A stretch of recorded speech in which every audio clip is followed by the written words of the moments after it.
Audio Ajay sir आपकी audio hello hello check check hello hello hello ठीक है ठीक है सर आपकी प्रदीप जी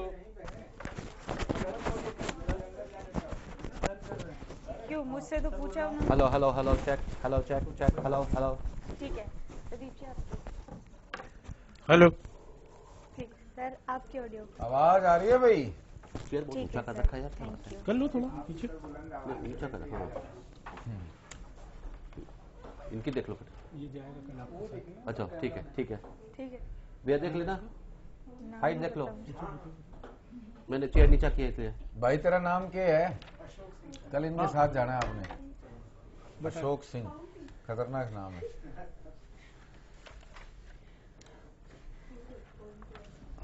आए माँ।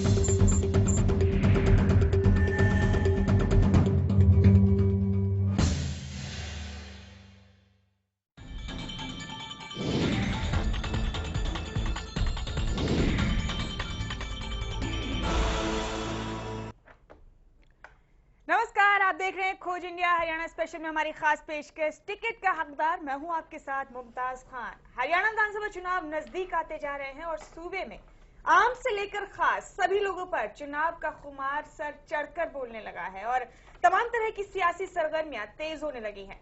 प्रदेश में एक्टिव सभी पार्टियां बेशुमार वायदों और दावों का पुलिंदा लेकर चुनावी जंग में जोर आजमाइश के लिए बेताब है, लेकिन अभी बाकी है सबसे जरूरी काम। अभी बाकी है परख उम्मीदवार की और अपने इस खास कार्यक्रम के जरिए सूबे में जल्द होने वाले विधानसभा चुनाव से जुड़े तमाम पहलुओं पर हम करेंगे परत दर परत विश्लेषण और गहरी से गहरी चर्चा। साथ ही अपने सर्वे के जरिए करेंगे खुलासा कि किस विधानसभा में कौन है जनता का सबसे चहेता टिकट का हकदार। और इस अहम जिम्मेवारी को निभाने के लिए मेरे साथ स्टूडियो में मौजूद हैं तीन खास मेहमान। आइए आपकी मुलाकात कराते हैं। आप हैं चीफ एडिटर खोज इंडिया विनोद मेहता जी, आपका बहुत बहुत स्वागत है।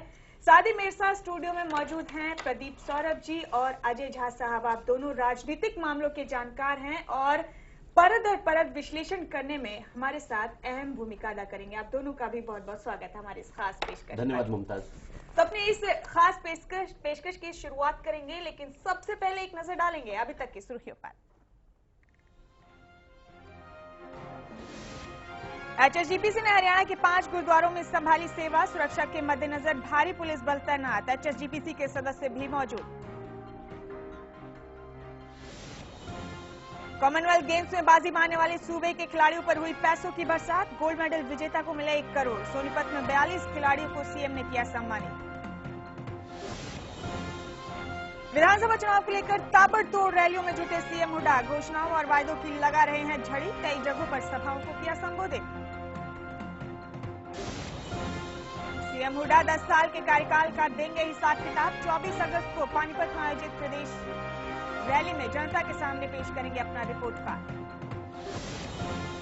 और रामलाल शर्मा के बयान पर भाजपा नेता धर्मपाल मलिक ने किया पलटवार। कहा 45 से कम सीटों पर नहीं बनेगी बात, पुरानी शर्तों में नहीं होगा कोई बदलाव। देखिए अभी तक की सुर्खियां और हाजिर हम अपने खास पेशकश टिकट का हकदार लेकर एक नए विधानसभा हलके के साथ। आज हम टटोलेंगे रोहतक विधानसभा का मिजाज और अपने सर्वे के जरिए टटोलेंगे वहां की जनता की नब्ज भी। तो विनोद जी आपसे गुजारिश है सबसे पहले कि आप रोहतक सीट का बैलेट बॉक्स हाँ खोलें। मुमताज, आज हमारे पास बड़ी इंपॉर्टेंट सीट है रोहतक शहर, सीएम सिटी। और पिछले लोकसभा चुनाव में बीजेपी ने दावा किया था कि हम इस दफा सीएम सिटी से बीजेपी के कैंडिडेट को नरेंद्र भारद्वाज हैं जिन्होंने बॉक्स सील किया है जी, कोशिश कर रहे हैं हम कि उनसे संपर्क हो तब तक पाए, हम मेहमानों से इजाजत ले लें। जी हाँ जरूर। रोहतक वाला डिब्बा है, जरा और ध्यान से देखना पड़ेगा। जी तो बीजेपी ने दावा किया था कि सीएम सिटी में हम जीत के दिखाएंगे, पर दीपेंद्र हुड्डा वहां हारने की बजाय 7% वोट से बीजेपी से रोहतक सिटी में आगे रहे थे। आज के डिब्बे में देखते हैं कि वो आगड़ पिछड़ अभी कुछ बदली है या सीएम अपना जलवा वहां बरकरार रखे हुए हैं। बहुत सी खबरें हमारे पास होंगी आज चर्चा के लिए। पहली खबर, क्यों अटका है अल्टीमेटम कुलदीप बिश्नोई का, क्या चल रहा है पर्दे के पीछे, और क्या कुलदीप बिश्नोई ट्रेंड हो गए हैं, चौटाला की ट्रेनिंग पर चल रहे हैं।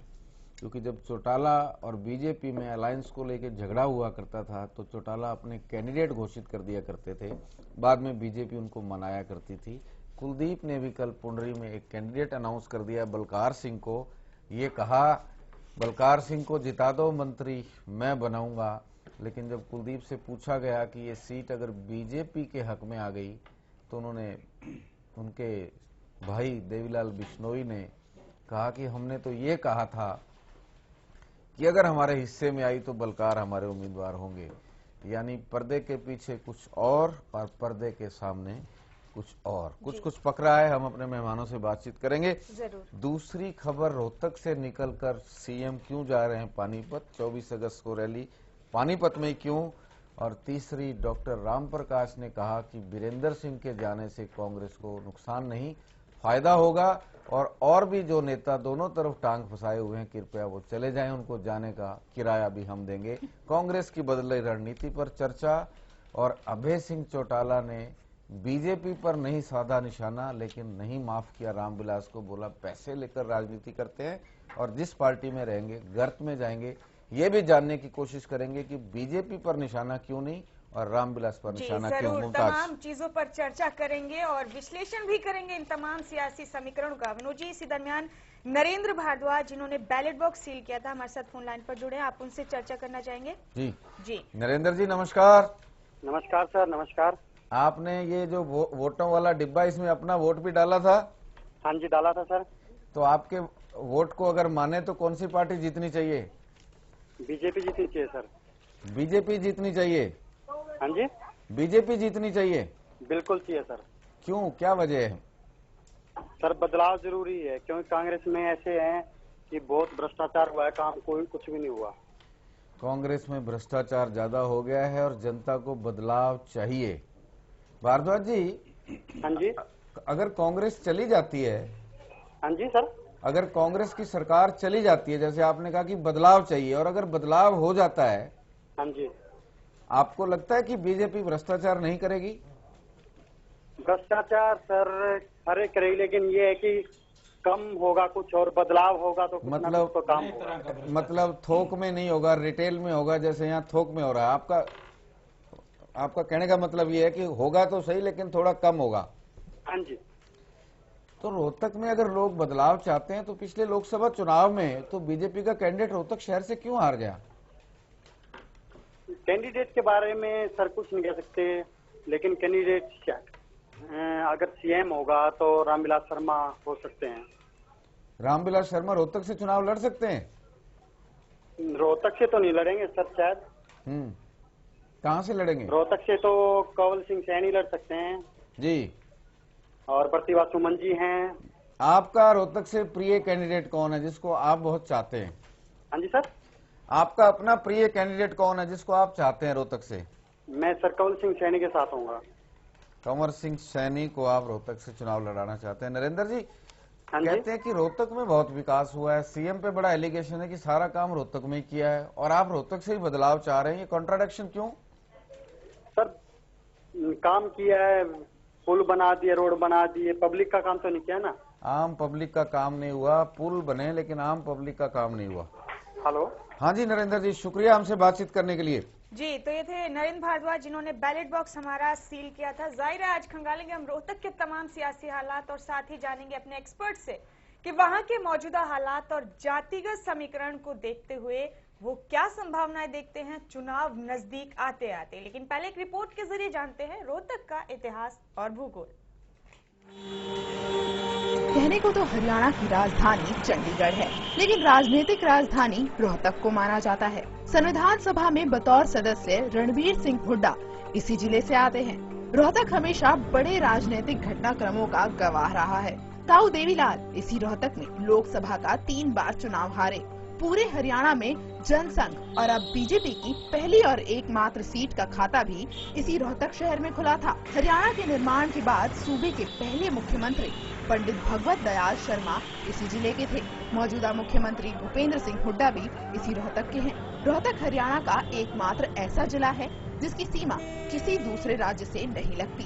दिल्ली के उत्तर पश्चिम में 70 किलोमीटर की दूरी पर बसा रोहतक राष्ट्रीय राजधानी क्षेत्र का हिस्सा है। कहा जाता है कि पहले रोहतासगढ़ कहलाने वाले रोहतक की स्थापना एक पवार राजपूत राजा रोहतास ने की थी। यहाँ 1140 में निर्मित दीनी मस्जिद है। रोहतक उद्योग से लेकर शिक्षा तक, चिकित्सा से लेकर यातायात तक दिन प्रतिदिन विकास की सीढ़ियां चढ़ रहा है।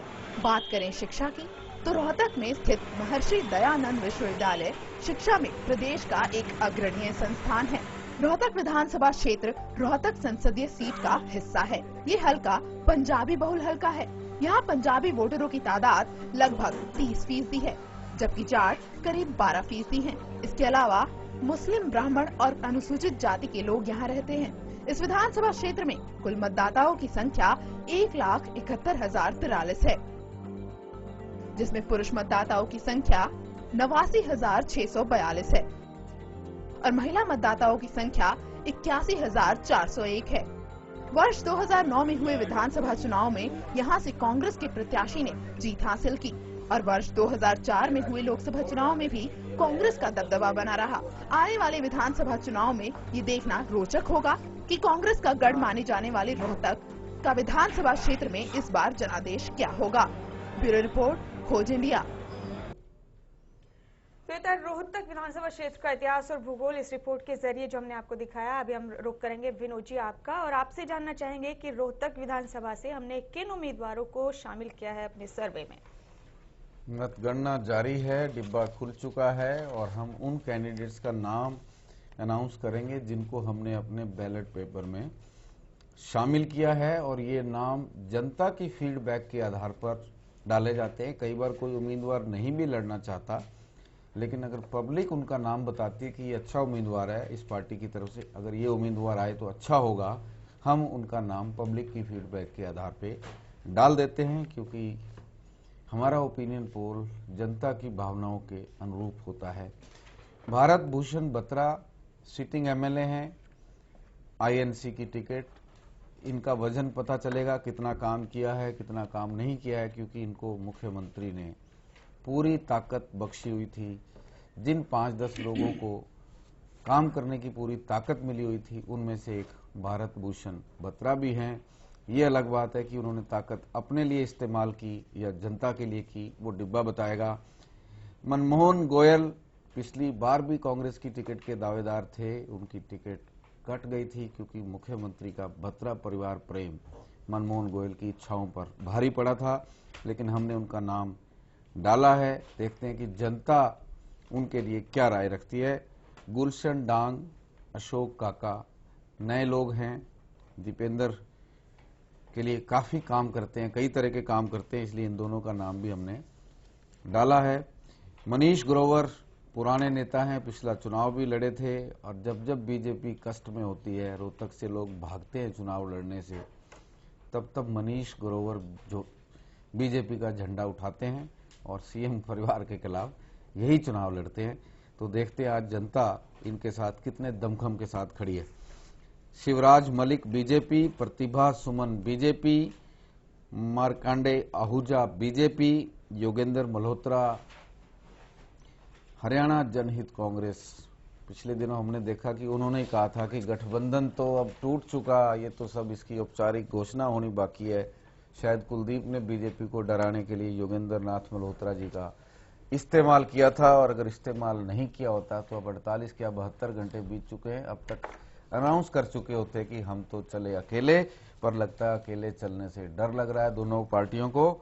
चौटाला का डर तो हमेशा ही जिंदा रहेगा। नरेंद्र दलाल हरियाणा जनहित कांग्रेस और सुशील सैनी हरियाणा जनहित कांग्रेस और राजेश सैनी हरियाणा जनहित कांग्रेस। सैनी समाज के जींद के बाद रोहतक में काफी वोट हैं और ये पहली दफा हो रहा है कि सैनी समाज, हाँ आईएनएलडी पहली दफा हो रहा है कि सैनी समाज भी रोहतक से टिकट मांग रहा है और ये अच्छी बात है। विनोद हुड्डा INLD, सुशील शर्मा INLD, राजीव खुराना INLD और राजू सहगल पिछली दफा बूथ कैप्चरिंग रोकने में काफी काम किया था इन्होंने शमशेर खरकड़ा के लिए। ये अलग बात है कि शमशेर खरकड़ा तो इनेलो को अलविदा कह के बीजेपी में जा चुके, लेकिन राजू सहगल मुआवजा मांग रहे हैं काम करने का। देखते हैं जनता इनको मुआवजा दे रही है या नहीं। ये थे उम्मीदवार। और अब एक इम्पॉर्टेंट खबर प्रदीप जी, पहली दफा डरी हुई चुप रहने वाली कांग्रेस कल चंडीगढ़ में खुल के बोली।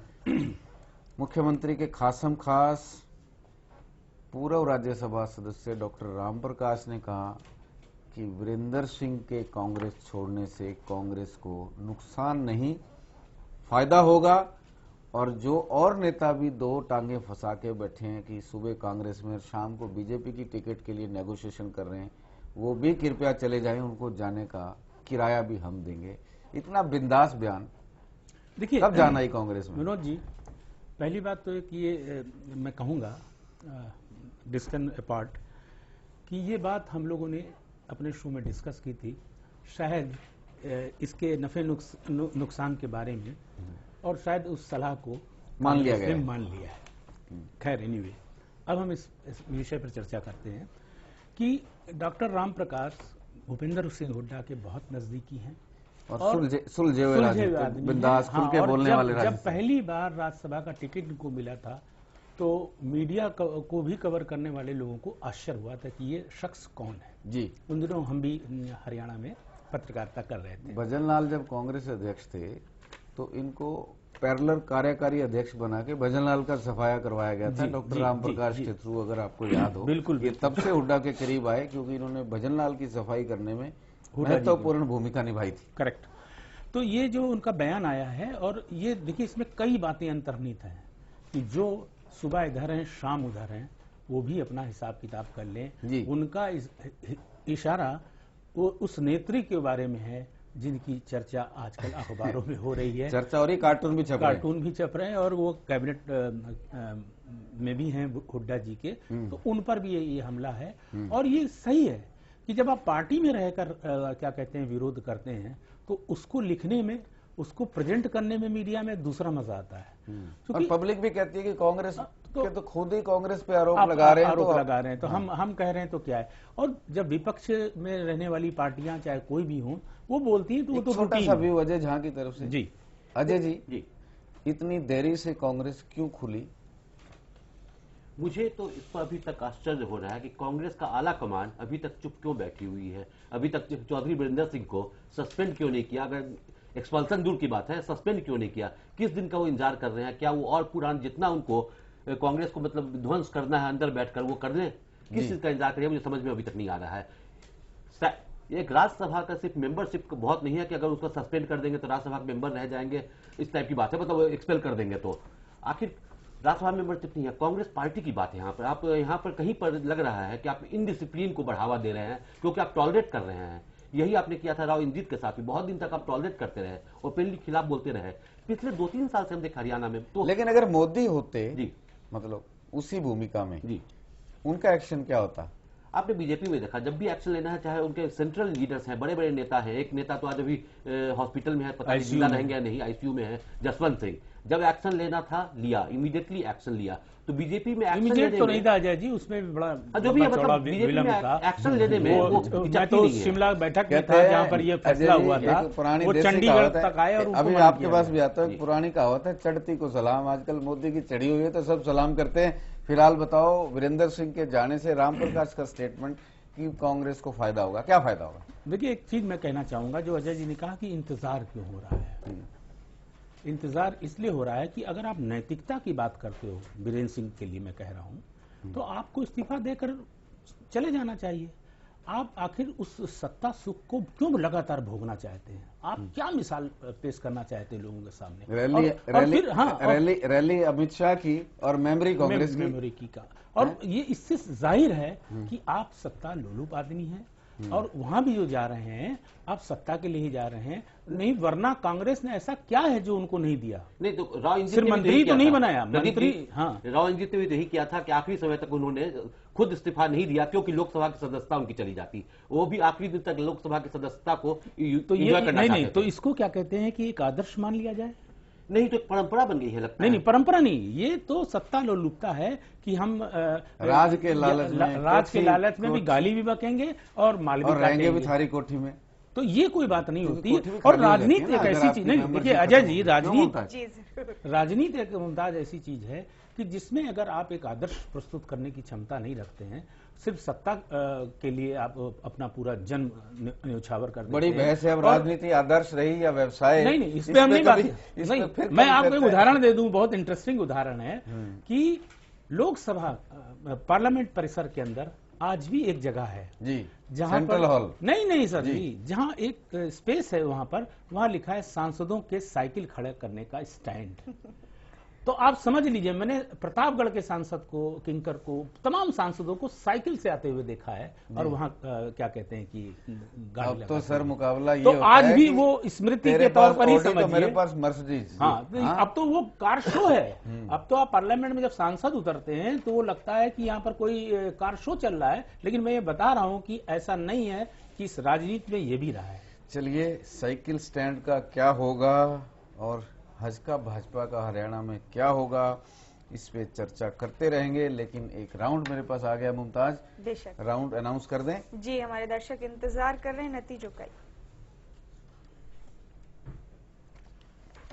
रोहतक से Bharat Bhushan Batra INC 22 vote 6028, Manmohan Goyal INC 10 vote 2740, Ashok काका और गुलशन डांग को मेहनत का इनाम नहीं मिला है, दोनों ब्लैंक हैं। मनीष ग्रोवर भारत भूषण बत्रा पर भारी पड़ रहे हैं, हालांकि अगले सर्वे से मैच होगा तो पता लगेगा भारी हैं या नहीं, लेकिन वोट 25 6850।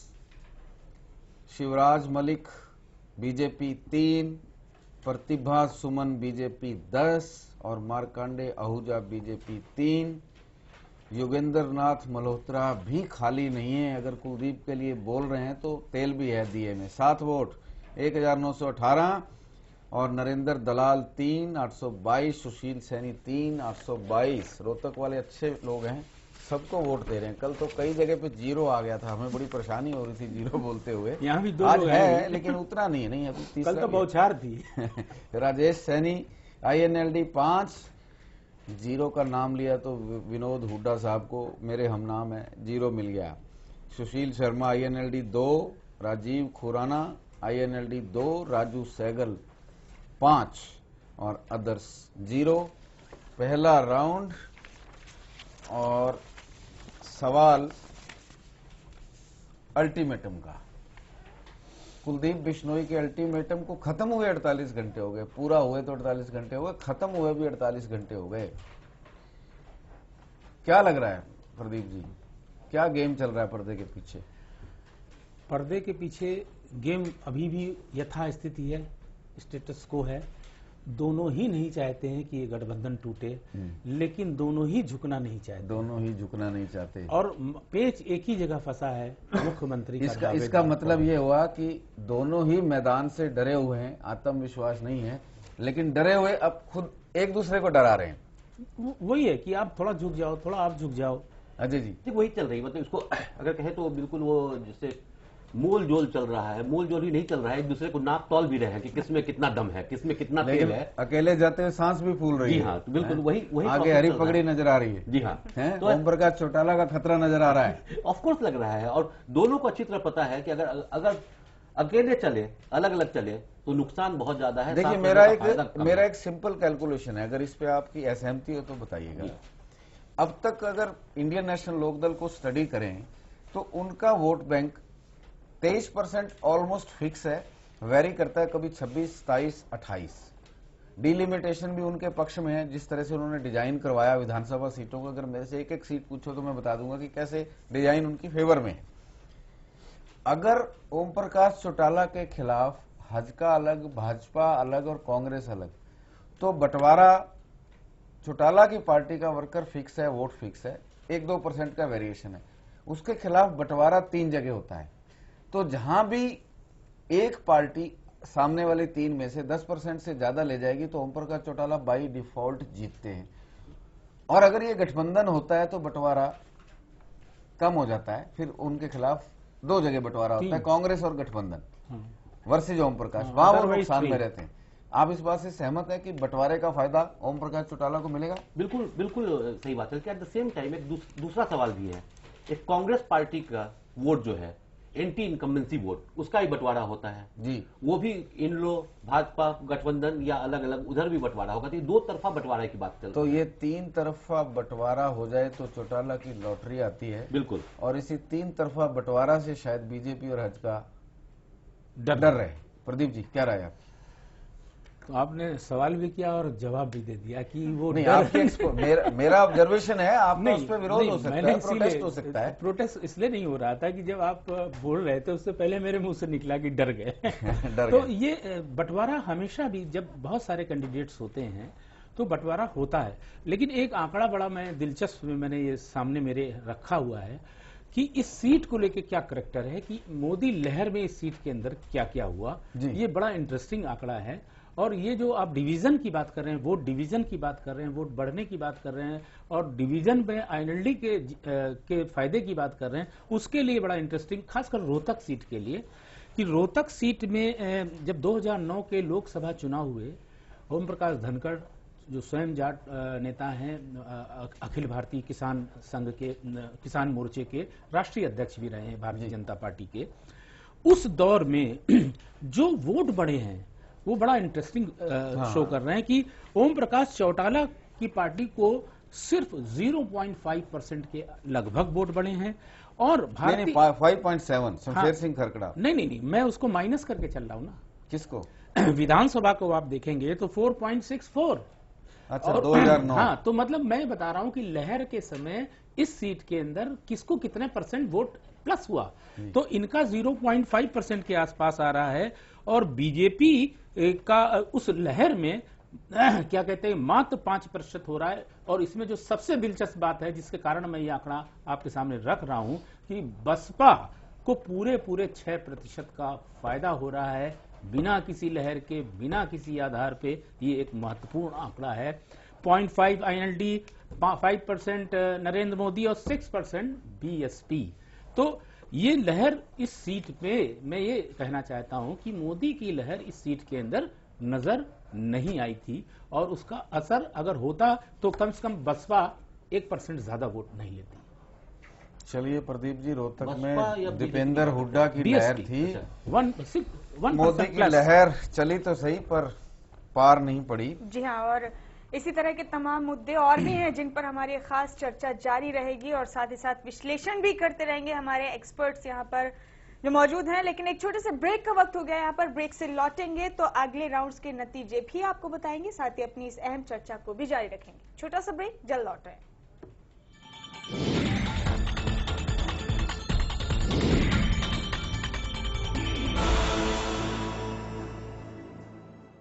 4, 5, 6 पंजे 30। दिमाग तो हवाई जहाज है तेरा। नाना राकेट। हाँ, रॉकेट। राकेट जी कहाँ?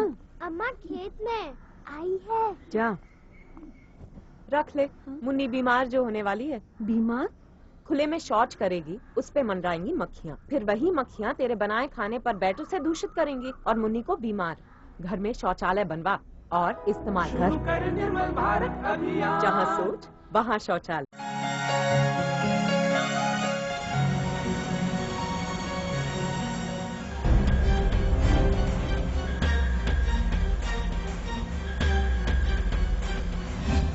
ये बात कका न्यू क्यों करे, क्यों भाग रहा है? काले यार से पकड़ के ले जाएंगे मुने। पकड़ के ले जाएंगे? न्यू क्यों कर पकड़ के ले जाएंगे? तने क्या मैं कसूर कर रखा से? रमना कर्जा ले रखा था, वो भी बन ना पाया। ओहो कका, वो वक्त गया जब सरकारी कर्जा ना भरने पर हथकड़ी लाकर पकड़ के ले जाया करते और बेइज्जती कराया करते। इस सरकार ने इसी बढ़िया स्कीम चलाई है जब मजबूरी के कारण कोई किसान सहकारी कर्जा टाइम पे ना देन पावे तई वह हथकड़ी नहीं लगेगी और यह प्रथा खत्म करके हमारा किसाना का सम्मान करया से और इज्जत रखी से। फिर ये क्या करना है भाई? अरे ताऊ जी, हम तो ये कहने आए हैं कि अब की बार जो अपना कर्जा एक मुश्त में भर देगा उसका सारा ब्याज माफ कर दिया जाएगा। शुक्र से भाई जो तनया बात बता दी और शुक्र से सरकार का जिसने हमारी है चिंता मिटा दी। ठीक है। और भाई जी सरकार ने हमारी मजबूरी समझी है, उसकी बात समझ के न हम अपना फर्ज निभावांगे और अपना कर्जा जरूर चुकावांगे।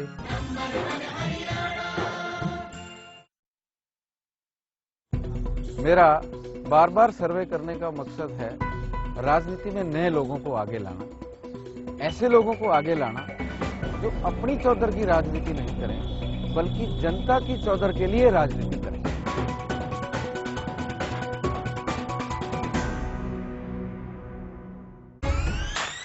देश की खातिर अन्न उपजाते अपने किसान हैं, दुनिया में नाम कमारे हमारे पहलवान हैं, सेना में 10वां सैनिक हमारा जवान है, आधुनिकता में भी छू रहे नए आयाम, पूरी दुनिया में अपनी अलग पहचान, पूरी दुनिया में अपनी अलग पहचान, चाहे खेत हो खेल या जंग का मैदान, सबसे आगे हरियाणा, सबसे ऊपर हरियाणा, नंबर 1 है हरियाणा जी, हुड्डा जी का हरियाणा।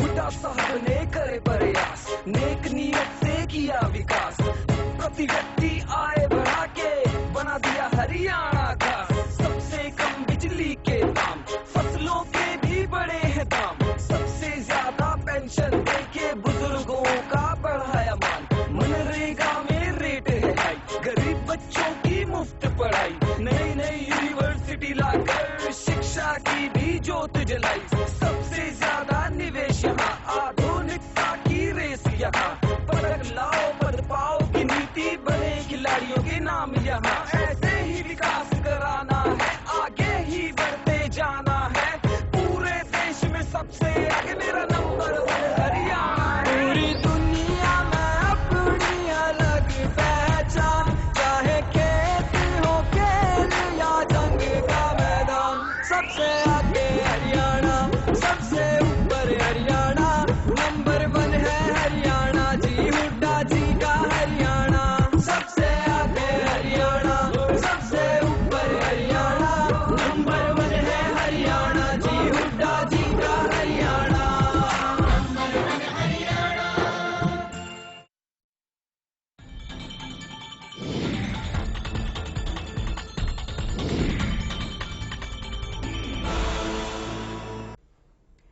ब्रेक के बाद बहुत बहुत स्वागत है आप सबका और आगे बढ़ेंगे उससे पहले एक नजर अभी तक की सुर्खियों पर।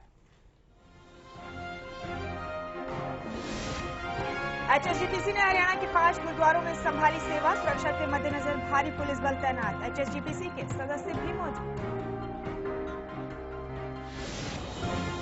कॉमनवेल्थ गेम्स में बाजी मारने वाले सूबे के खिलाड़ियों पर हुई पैसों की बरसात, गोल्ड मेडल विजेता को मिले 1 करोड़, सोनीपत में 42 खिलाड़ियों को सीएम ने किया सम्मानित।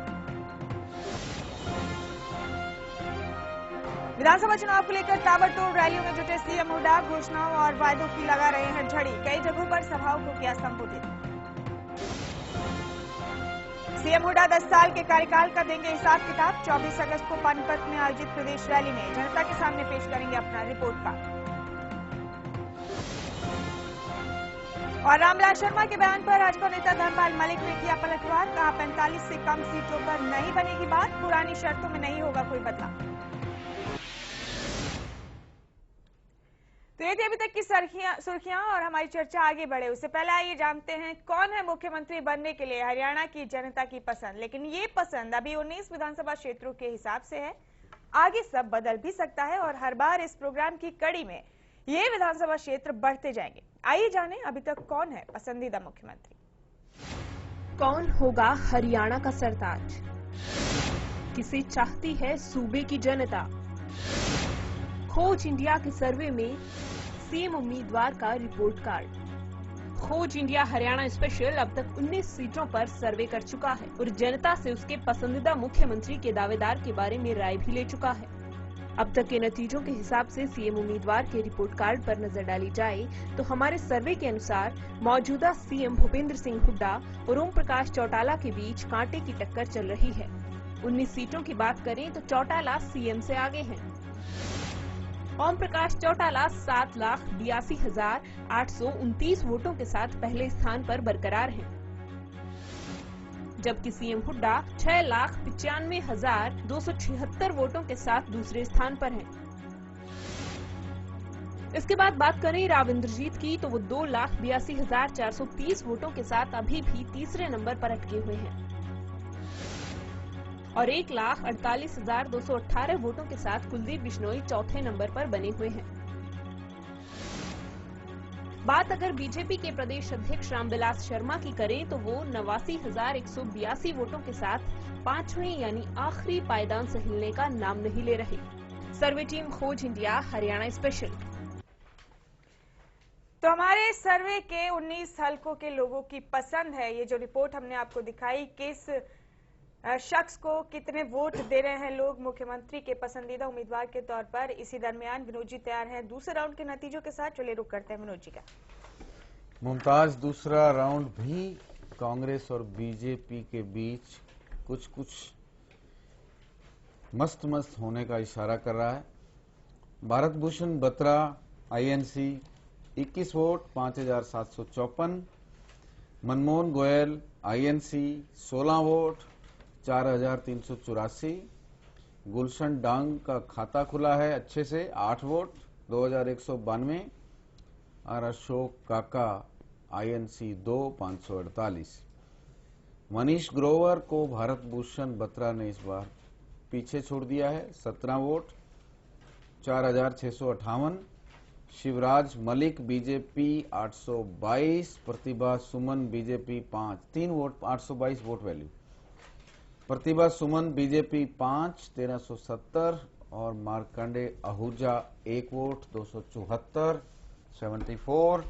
योगेंद्र नाथ मल्होत्रा हरियाणा जनहित कांग्रेस 2 548, नरेंद्र दलाल हरियाणा जनहित कांग्रेस 9 2466 और सुशील सैनी 274 हरियाणा जनहित कांग्रेस के लिए। राजेश सैनी आईएनएलडी के लिए 3, विनोद हुड्डा साहब का भी खाता खुला है 3, सुशील शर्मा आईएनएलडी 4, राजीव खुराना आईएनएलडी 2 और राजू सहगल 3। जब हर उम्मीदवार को वोट मिलने लगे तो हमें लगता है कि हमारी टीम ने हर वार्ड को टच किया है। जब बहुत सारे उम्मीदवारों को 0 मिलने लगे तो मुझे कभी कभी ऐसा लगता है कि टीम ने पूरे इलाके को टच नहीं किया है। कोई इलाका जरूर छूट गया है, लेकिन रोहतक के सर्वे में कोई इलाका छूटता हुआ नजर नहीं आ रहा। चाहे एक राउंड में वोट मिल रहे हैं, लेकिन वोट सभी उम्मीदवारों को मिल रहे हैं। 2 राउंड अनाउंस हो चुके हैं प्रदीप जी। जी कैसा लग रहा है मुकाबला और किस किस में लग रहा है? देखिए, मुकाबला बहुत साफ है। यहाँ मुकाबला, चूंकि बीजेपी का जो उम्मीदवार है मनीष ग्रोवर जी, मनीष ग्रोवर को जितना मैं जानता हूँ वो बहुत पुराने कार्यकर्ता है। मतलब उन्होंने लाठी से लेकर सब तरह का आंदोलन किया है, वहाँ लाठी खाई है। मतलब बीजेपी की तरफ से अकेले अपोजिशन, अकेले अपोजिशन और हर समय। जब भूपेंद्र सिंह हुड्डा नहीं होते थे तब भी मनीष ग्रोवर होते थे। जब भूपेंद्र सिंह हुड्डा वहां से सांसद होते थे तब भी क्या कहते हैं कि मनीष ग्रोवर होते थे। और मनीष ग्रोवर का जो लोगों के बीच में उठना बैठना है वो काफी लोकप्रिय है। ये कुछ अच्छा, लेकिन किस्मत खराब है। लेकिन फिर भी रोहतक की जनता ने कभी उनको ताज नहीं पहनाया। तो हो सकता है कि ये मेरा इंट्यूशन है और मेरी दिली इच्छा भी आप कह सकते हैं कि मनीष ग्रोवर को मर्सी इस बार ताज मिलना चाहिए। लेकिन अगर इतना लंबा स्ट्रगल है, लेकिन अगर बीजेपी जब थी नहीं, ये ठीक वैसा ही है जैसे मंगल सेन हुआ करते थे रोहतक के अंदर, पहले जनसंघ के विधायक जिन्होंने जनसंघ का खाता खोला था हरियाणा में। ये उसी परंपरा के क्या कहते हैं। अगर आपके इंस्टीट्यूशन को भगवान सिरे चढ़ा दे, ये मेरी तो इसका सर्वे से कोई लेना देना इसका पॉलिटिकल इम्प्लीकेशन क्या होगा? भूपेंद्र सिंह हुड्डा अपने शहर में अगर उनका कैंडिडेट हार जाए, इसका हाँ, ये काल्पनिक नहीं है, ये महत्वपूर्ण सवाल है। कि ये हो भी सकता है और नहीं भी हो सकता है, और अगर अपने हल्के में वो हार रहे हैं तो कांग्रेस का बहुत बुरी तरीके से सूबे से सुपड़ा साफ हो जाएगा। और जो पुराना आकलन था पहले वाला, जो आज से 2 महीने पहले का आकलन था, लेकिन लोगों का सर्वे में लग नहीं रहा है। नहीं, भारत भूषण अच्छे हो रहे हैं। मैं तो एक बात बता रहा हूं कि चूंकि उनके सामने इतना मजबूत आदमी कांग्रेस होता है। की स्थिति अजय जी आपको क्या लग रही है? देखिए, कांग्रेस की स्थिति अभी जो है, इससे चाहे मैं दूसरा कहना चाहूंगा कि यहाँ पर वोटों का स्प्लिट होना बहुत जरूरी है। इसलिए मैं समझता हूं कि थोड़ा सा इनेलो अगर थोड़ा सा स्ट्रांग यहाँ इमर्ज हो जाए तो कांग्रेस के वोट बटे, जाट वोट बटे, उससे फायदा हो सकता है बीजेपी को। अभी इनेलो को बहुत स्ट्रांग होते दिख नहीं रहा है यहाँ पर। इनेलो को यहाँ कैप्सूल चाहिए, अच्छा इंजेक्शन चाहिए, vitamin B, B C D. देखिए, लास्ट 2009 में जब ये हारे भी हैं मनीष ग्रोवर, हारने में भी अच्छा खासा वोट लेके गए हैं, 33% है, तो अच्छा खासा वोटिंग है यहाँ पर। ऐसा नहीं है, वोट की डिवीजन की जरूरत है यहाँ, तो वोट की और डिवीजन नहीं हुई यहाँ पर। जो जाटों की डिवीजन की बात है अजय भाई, उसमें यह है कि चौधरी देवीलाल भी 3 बार यहाँ से हार चुके हैं। बिल्कुल। तो वो रोहतक के जो जाट हैं वो अपने को नेता भूपेंद्र हुड्डा को देखते हैं, जबकि हिसार सिरसा वाले ओम प्रकाश चौटाला को देखते हैं। और ये देवीलाल की बहुत इच्छा थी कि एक बार भूपेंद्र के सामने वो जीत का परचम लहराएं, तो वो वोट तो बढ़ता वहां नहीं दिख रहा है। लेकिन इसमें एक महत्वपूर्ण बात है, एक भूपेंद्र के सामने देवीलाल हारे थे या ओम प्रकाश चौटाला हारे थे, इस पे चर्चा फिर कभी।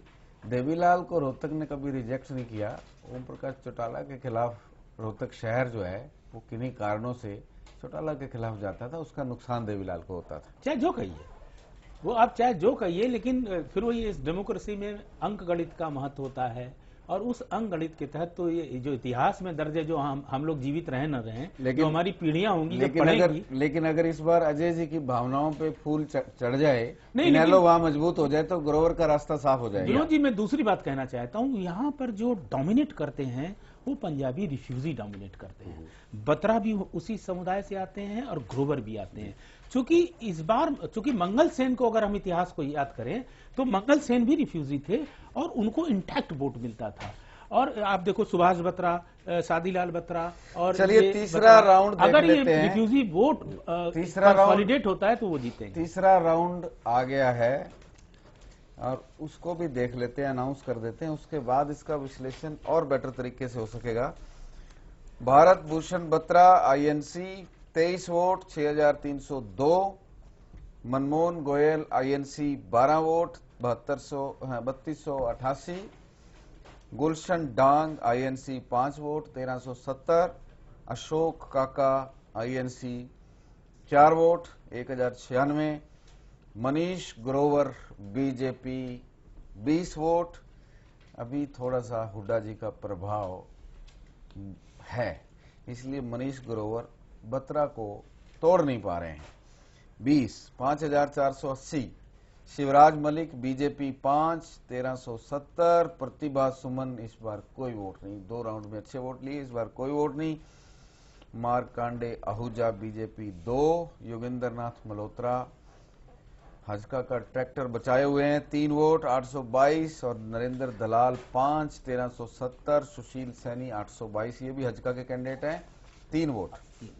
राजेश सैनी ने इस बार रिकॉर्ड तोड़ा है, जैसे अजय जी कह रहे थे कि अगर इनेलो थोड़ी सी मजबूत हो जाए, 12 वोट 3288, विनोद हुड्डा 3 822, सुशील शर्मा 3 822, राजीव खुराना 1 274, राजू सहगल आईएनएलडी 1 274, और कोई और होना चाहिए 4।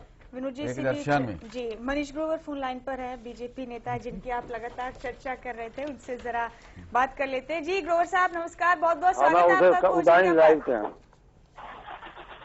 मनीष ग्रोवर जी, हमारी आवाज मिल रही है आपको?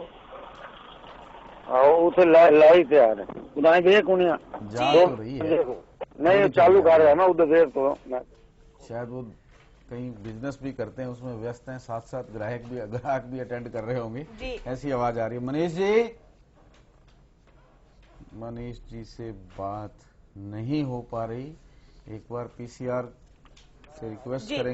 वापस जुड़ गए हैं विनोद जी, उनसे पूछ लेते हैं, हमारी आवाज मिल रही है मनीष जी आपको?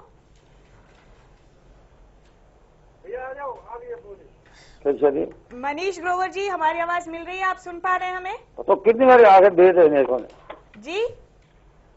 अच्छा 1 मिनट में दूसरे चैनल 2 मिनट करना था। ये चार्ज पे लगा दो। हेलो, फोन को चार्ज पे लगा दो। स्टूडियो से भी मिला रखा है और ग्राहकों से भी बात साथ साथ हो रही है। मनीष जी दोनों कामों में एक साथ व्यस्त हैं। मनीष जी आवाज आ रही है? चलिए मुमताज जी, उनको मैसेज कीजिए कि एक काम कर लो, या स्टूडियो में बात कर लो या ग्राहक अटेंड कर लो, दोबारा बात कर लेंगे उनसे। फिलहाल में चौथा राउंड मेरे पास है। कोशिश करते हैं विनोद जी शायद दोबारा बात करना चाहते हैं। उनको मर्सी। मनीष जी, आपको हमारी आवाज मिल रही है? जी मैडम जी, आपका स्वागत है खोज इंडिया पर। विनोद मेहता जी आपसे चर्चा करेंगे अभी। धन्यवाद धन्यवाद। मनीष जी नमस्कार। नमस्कार मेहता साहब, बहुत बहुत नमस्कार। क्या हाल चाल है? आपसे बात होगी, बहुत बढ़िया, मेरी रात जाएगी। शुक्रिया। चुनाव लड़ने की तैयारी है इस बार? मैं संगठन का करता, जो संगठन आदेश दे पालन करूंगा जी। अच्छा, संगठन ने आपको इशारा तो किया होगा? है जी, संगठन ने आपको इशारा तो कर दिया होगा कि ग्रोवर साहब तैयार हो जाओ। आवाज नहीं आ रही मेहता साहब पूरी आपकी। मैंने कहा इस बार संगठन ने आपको इशारा तो कर दिया होगा कि ग्रोवर साहब तैयार हो जाओ। मैं कह मैं ना कोई फार्म भरता ना कभी है। मैं संगठन में 3 बार चुनाव लड़ चुका हूँ 1987 से। मैं राजनीति में हूँ, नगर पार्षद 2 बार बना, विधानसभा में कभी आज तक प्रार्थना नहीं की। जो मुझे आदेश संगठन का मिलता है उसको पालन करता हूँ। अच्छा ग्रोवर साहब एक बात बताओ जी, पिछली दफा आपको बड़ी उम्मीद थी कि रोहतक शहर से बीजेपी का मैं तो थोड़ी आवाज आपकी बिल्कुल आवाज नहीं आ रही। मैं कह रहा हूँ पिछली दफा आपको बड़ी उम्मीद थी कि रोहतक शहर से बीजेपी का उम्मीदवार लीड करेगा, लेकिन पीछे छूट गए, क्या वजह थी? जी, लोकसभा के चुनाव में आपको बड़ी उम्मीद थी कि बीजेपी लीड करेगी रोहतक शहर से, लेकिन पीछे छूट गई थी, क्या वजह थी? ऐसा जी, रोहतक शहर में मुझे रोहतक के मतदाताओं ने 42,000 वोट दिए हैं जी, और मुझे पूरी आशा थी हम चुनाव जीतेंगे जी। परंतु यहाँ का मुख्यमंत्री होने के नाते लोगों के मन में आज शायद अभी चौधर है, इसलिए थोड़ा सा झुकाव उधर रहा मतदाताओं का। परंतु जैसे ही वो मतदाताओं ने हरियाणा के अंदर 8 में से 7 सीटें हमारे को दी हैं, तो अब जो 1 सीट भी रोहतक है वो भी मतदाताओं ने सोच लिया कि हमारे से गलती हुई है, वो अब सुधार करेंगे और मुझे लगता है इस बार वो गलती भी पार्लियामेंट में जो हमें कमी रही है उसको हम पूरा करेंगे और विधानसभा जीतेंगे। विधानसभा जीतेंगे। चलिए मनीष जी हमसे बातचीत करने के लिए बहुत बहुत शुक्रिया। और चौथा राउंड हमारे पास है। भारत भूषण बत्रा डाउन आ गए, 13 वोट, 3,562। और मनमोहन गोयल आईएनसी काफी अप आ गए हैं और हमने सुना है कि इस बार वो चुनाव लड़ने का मन बना चुके हैं, टिकट पे भी और बे टिकट भी। अगर वो बे टिकट आते हैं तो कांग्रेस के लिए खतरा पैदा हो सकता है। 23 वोट, 6,302। गुलशन डांग 5 वोट, 1,370। अशोक काका 4 वोट, 1,096। और मनीष ग्रोवर भी 13 और भारत भूषण भी 13। लगता है रोहतक में 13-13 का मुकाबला होगा। 3,562। शिवराज मलिक 6, 1,644। प्रतिभा सुमन 5, 1,370। मार्कांडे आहूजा 2, 548। योगेंद्र नाथ मल्होत्रा ट्रैक्टर में थोड़ी थोड़ी धूल जम रही है, 1 वोट, 274। नरेंद्र दलाल 2, 548। सुशील सैनी 274, 1 वोट। राजेश सैनी आईएनएलडी की तरफ से लोकप्रिय उम्मीदवार निकल रहे हैं, 11 वोट, 3,014। विनोद हुड्डा 6, 1,644। सुशील शर्मा 2, 548। राजीव खुराना 3, 822। और राजू सहगल 2, 548। अदर्स 1, 274। 4 राउंड प्रदीप जी। भारत भूषण और मनीष ग्रोवर बीजेपी से और भारत भूषण आईएनसी से, और मनमोहन गोयल का भूमिका का रोल। इसमें जो सबसे महत्वपूर्ण बात है मनमोहन गोयल वाली जी, और वहाँ पर वैश्यों का काफी अच्छा चलदार है और वैश्य का एक बहुत बड़ा शिक्षण संस्थान भी है वहाँ पर जी। और एक मुझे याद उनका पूरा नाम नहीं आ रहा है, मैं बहुत देर से याद करने की कोशिश कर रहा हूँ कि वो मंत्री भी होते थे, सेठ किशन दास। हाँ, सेठ किशन दास, वो भी वैश्य समुदाय से कैबिनेट में जी, और वो वैश्य समुदाय से आते थे, धाकड़ आदमी थे। और वो क्या कहते हैं कि उनका अपने तरह का एक जलवा था और उस दौर में मैं वहां पर था रोहतक में, और वित्त मंत्री बनाया जी जी जी। तो मैं जो समझ पाया हूँ रोहतक को, या जो ना समझता हूँ, ना कोई भाई सेठ किशन दास जो कहे वो सही, वो जो उनके लिए लगता था सीताराम केसरी के लिए, वही नारा वहां पर भी लगता था। मुझे जो लगता है कि जब इस तरह का पोलराइजेशन होगा कि वैश्य और पंजाबियों के बीच में, तो फिर पंजाबी चाहते हैं कि ये सीट हमारे हाथ से ना निकलने पाए, और वो जो जाट का वोट एड ऑन होता है जिसके कारण ये बतराज लगातार वहां जीतते रहे हैं, मुख्यमंत्री के प्रभाव मतलब से, लेकिन वो भी एक प्रभाव है। लेकिन अगर ये जो समीकरण मैं समझ पा रहा हूँ, और क्योंकि वहां पर उनको जो गोयल को वोट मिल रहा है, मुझे आश्चर्य नहीं हो रहा, क्योंकि मैं उस शहर को जानता हूँ कि मोहल्ले के मोहल्ले वैश्यों के हैं वहां पर। प्रदीप जी, आपने तो पूरा विश्लेषण कर दिया, अभी 5वां राउंड भी बाकी है। पर मुमताज, मेरे ख्याल से अजय जी जोड़ घटा में काफी माहिर है, इनका मैथमेटिक्स बहुत फास्ट है। जोड़ घटा क्या इंतजार करते हैं मैथमेटिक्स का। नहीं, मैं आपको बता दूं कि मैथमेटिक्स में मुझे स्कूल बोर्ड में सिर्फ 10 नंबर आए थे, मैं फेल हो गया था वहां पर, यहाँ पास। लेकिन अब करत अभ्यास से जड़मत हुए। अलजेब्रा मुझे नहीं आते थे, वही प्रॉब्लम है। बस अलजेब्रे और मैथ में एक ही फर्क होता है, मैथ में 1 और 1 2 होते हैं, और अलजेब्रे में माइनस और माइनस प्लस होते हैं। तो वही मैं नहीं सीख अब ये बताइए यहाँ 2 माइनस कौन है? देखिए, बहुत क्लोज चल रहा है इन दोनों के बीच में। अगर मनीष और उसमें बत्रा जी का ले ले और ग्रोवर को ले ले, सिर्फ 4 वोट का डिफरेंस है, केवल 4 वोट। लेकिन वैसे 400 वोट पे 4 वोट का डिफरेंस, मतलब 1% की लड़ाई। जी हाँ, लेकिन एट द सेम टाइम देखें, मनीष गोयल भी काफी अच्छे स्ट्रॉन्ग चल रहे हैं। मनमोहन गोयल 61 वोट लेके काफी स्ट्रॉन्ग चल रहे हैं। जैसे आपने कहा, इन्होंने मन बना लिया है बिना टिकट के या बिना टिकट के भी चुनाव लड़ेंगे। अगर ये मैदान में आ गए तो बीजेपी के लिए तो बहुत शुभ समाचार होगा, क्योंकि कांग्रेस के वोट को जो स्प्लिट करने की बात मैं पहले कर रहा था, कांग्रेस का केक वहां बड़ा है और उनके वोट फटने चाहिए। हाँ, तो ये फटने चाहिए। हाँ, तो लेकिन प्रदीप जी आपकी बात से सहमत नहीं है। इनको लगता है कि वैश्य वोट बाय माइंड बीजेपी को जाता है, तो मनमोहन गोयल अगर खड़े होते हैं तो नुकसान बीजेपी को होगा। नहीं, देखिए, वैश्य वोट भी जाता है, पंजाबियों का भी वोट बीजेपी का जाता है। मैं मंगल सेन का बार बार उदाहरण इसलिए दे रहा हूं, लेकिन जब इस तरह का चल जाती है, वहां पर पोलराइजेशन होता है कि ये जो सीट है, यहां से एक पंजाबी प्रदेश की विधानसभा में प्रतिनिधित्व करता है, जब ये भाव आ जाता है तो वो पंजाबी समुदाय में ये भावना होती है कि हमारा प्रतिनिधि। पिछले 10 साल से तो चौधर फैक्टर चल रहा है। नहीं, चौधर आप देखिए कि शादीलाल वो सुभाष बत्रा थे, तब कहाँ की चौधर थी, तब तो कुछ नहीं थे।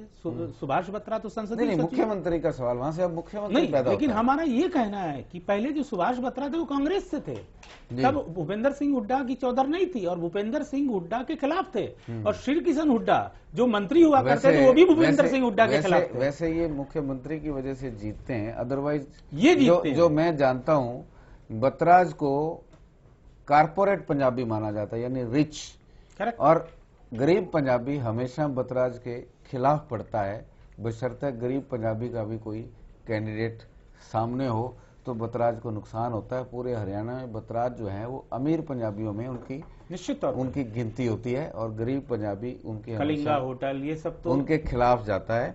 मेरे पास 5वां राउंड है अजय जी, सुनाइए। एक चीज आपको बता दो, आप लोगों की बात हो रही थी, अभी बहुत पीछे चल रही है बीजेपी कांग्रेस से। अगर बीजेपी हम लेके चले सब कैंडिडेट को जोड़कर, जी बहुत पीछे चल रही है कांग्रेस। नहीं, वो तो दूसरा सर्वे आएगा, उससे मैच तब जोड़ेंगे ये, तब जोड़ेंगे। अभी कह रहा हूं कि बिफोर 5th राउंड अभी काफी डिफरेंस दोनों के बीच में है। फिर और डिफरेंस आ गया। 5th राउंड में भी मनीष ग्रोवर फिर घाटे में है, उनको थोड़ा और मेहनत करने की जरूरत है, पर बीजेपी में शायद मनीष ग्रोवर पहली पसंद आएंगे। जी, ये तो क्लियर है। और कांग्रेस में लड़ाई रहेगी मनमोहन गोयल और भारत भूषण बत्रा के बीच में, अच्छी खासी लड़ाई। राउंड में भी लड़ाई है।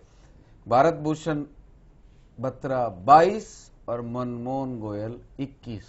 13-13 का फेर भी है यहाँ, 21-22 का फेर भी है। 21-22। गुलशन डांग ने भी कमाल दिखाया इस बार, 11 वोट, 3014 वोट वैल्यू। अशोक काका 4 vote, Manish Grover 11 vote, 3014। Shivraj Singh Malik 3। Manish Grover BJP के बहुत लॉयल व्यक्ति हैं, हारे या जीते हैं बीजेपी के कहने पे चुनाव लड़ते हैं। मनोहर लाल खट्टर की तरह करनाल से टिकट नहीं मांगते हैं। बेशक कांग्रेस से पोजीशन कमजोर है, फिर भी चुनाव लड़ने के लिए तैयार हैं। वर्कर हो तो ऐसा क्यों? निश्चित तौर पर है।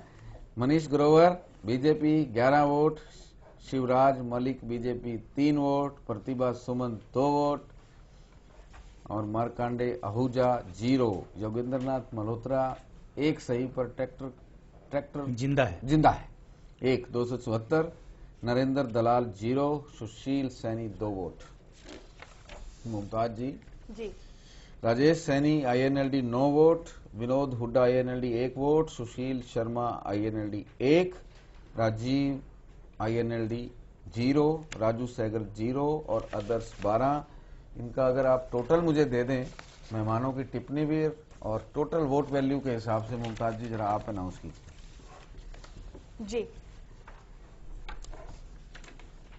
Bharat Bhushan Batra Indian National Congress 101, vote value 27,674। Manmohan Goyal Indian National Congress 82 vote, vote value 22,468। इनके अलावा गुलशन डांग ये भी इंडियन नेशनल कांग्रेस से 29 वोट, वोट वैल्यू है 7,946। अशोक काका इंडियन नेशनल कांग्रेस 14 वोट, कुल मिलाकर 3,836 वोट वैल्यू है। मनीष ग्रोवर बीजेपी से 86 वोट, वोट वैल्यू है 23,564। शिवराज मलिक बीजेपी से कुल वोट मिले हैं इनको 20, 5 राउंड्स में मिलाकर इनकी वोट वैल्यू है 5,480। प्रतिभा सुमन बीजेपी से ही इनको मिले हैं 22 वोट, जिसकी वोट वैल्यू है 6,028। इनके अलावा मार्कंडे आहूजा ये भी बीजेपी से हैं, इनके 8 वोट हैं और वोट वैल्यू है 2,192।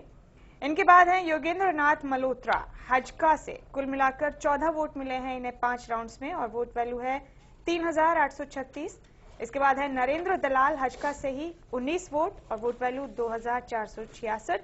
सुशील सैनी हजका से 10 वोट, वोट वैल्यू है 2,740। इसके बाद राजेश सैनी इंडियन नेशनल लोकदल से, कुल मिलाकर इन्हें मिले हैं 40 वोट 5 राउंड्स में, जिसकी वोट वैल्यू है 10,960। इनके बाद है विनोद हुड्डा इनेलो से, इन्हें मिले हैं कुल 13 वोट, जिसकी वोट वैल्यू है 3,562। सुशील शर्मा INLD से हैं ये भी, इन्हें मिले हैं 12 वोट, इनकी वोट वैल्यू है 3,288। राजीव खुराना ये भी इंडियन नेशनल लोकदल से, इन्हें मिले हैं महज 8 वोट, 2,192 इनकी वोट वैल्यू है। राजू सहगल ये भी इनेलो से हैं, इन्हें मिले हैं 11 वोट, 3,014 इनकी वोट वैल्यू है और अदर्स के खाते में जाती हैं कुल मिलाकर 17 वोट, 4,658। रोजी वक्त का मैं यहाँ पर एक अनाउंसमेंट मुमताज। भारत भूषण बत्रा 101 वोट लेकर 27,674 की वैल्यू के साथ कांग्रेस कैंडिडेट के रूप में जनता की पहली पसंद और बिल्कुल नजदीक 22,468 वोट लेकर मनमोहन गोयल कांग्रेस की टिकट के लिए दूसरी पसंद जी। मनीष ग्रोवर 86 वोट लेकर 23,564 की वोट वैल्यू के साथ बीजेपी की टिकट के लिए पहली पसंद और दूसरी तीसरी पसंद के लिए ज्यादा वोट किसी को नहीं है, गैप है, लेकिन प्रतिभा सुमन 22 वोट लेकर 6,068 के साथ बीजेपी कैंडिडेचर के लिए रोहतक की जनता की दूसरी पसंद, लेकिन खासे अंतर के साथ। INLD में राजेश सैनी 40 वोट लेकर 10,960 वोट हैं। इंडियन नेशनल लोकदल की टिकट के लिए रोहतक की जनता की पहली पसंद विनोद हुड्डा 13 वोट लेकर दूसरी पसंद, लेकिन अंतर काफी है, सिर्फ 3,562 वोट की वोट वैल्यू है, इसलिए सीरियस तो राजेश सैनी को ही माना जाएगा। और आजकल चौटाला हर जगह पे कास्ट कार्ड बड़ा मस्त मस्त खेल रहे हैं, कई जगह पे गुजर जाट, कई जगह पे कुछ। इस बार हो सकता है जैसे बरवाला में पंजाबी को टिकट दे के कार्ड खेला है, हो सकता है इस बार चौटाला रोहतक में किसी सैनी को टिकट देने का मन बना रहे हों। अभी रोहतक सीट खाली छोड़ी हुई जी। बहुत बहुत शुक्रिया विनोद जी आपका। हमारी इस खास पेशकश में अभी वक्त एक और छोटे से ब्रेक का। ब्रेक से लौटेंगे तो इस शो के दूसरे सेगमेंट जनता बोलेगी पूरा तोलेगी में हम आपके सामने पेश करेंगे रोहतक हलके के दूसरे सर्वे के नतीजे। तो फिलहाल रुक रहे एक छोटे से ब्रेक के लिए, जल्द लौटेंगे।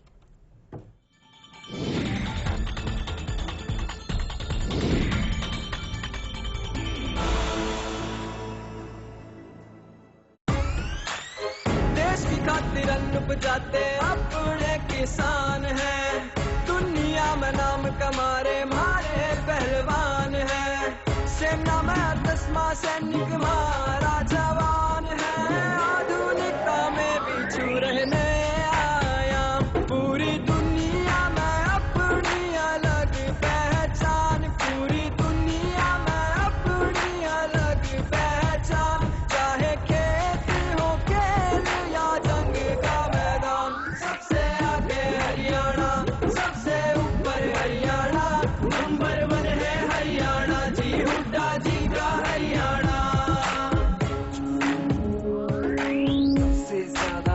यहाँ है, बिजनेस और व्यापार यहाँ है, मोटरसाइकिल और ट्रैक्टर, सड़कों पे रफ्तार यहाँ है, इंटरनेशनल मॉल यहाँ, मजदूर किसान खुशहाल यहाँ है, एलिवेटेड और हाईवे, सड़कों का पीछा जाल यहाँ है, किसान बने अब सेठ यहाँ, सबसे ज्यादा है रेट यहाँ, ऑनलाइन मंडी सारी मिले घर बैठे अपडेट यहाँ, मुर्रा का यही ठिकाना है और दूध दही का खाना है, पूरे देश में सबसे आगे मेरा नंबर 1 हरियाणा है। पूरी दुनिया में अपनी अलग पहचान, चाहे खेत हो खेल या जंग का मैदान, सबसे आगे हरियाणा, सबसे ऊपर हरियाणा, नंबर 1 है हरियाणा जी, हुड्डा जी का हरियाणा, सबसे आगे हरियाणा, सबसे ऊपर हरियाणा, नंबर 1 है हरियाणा जी, हुड्डा जी का हरियाणा।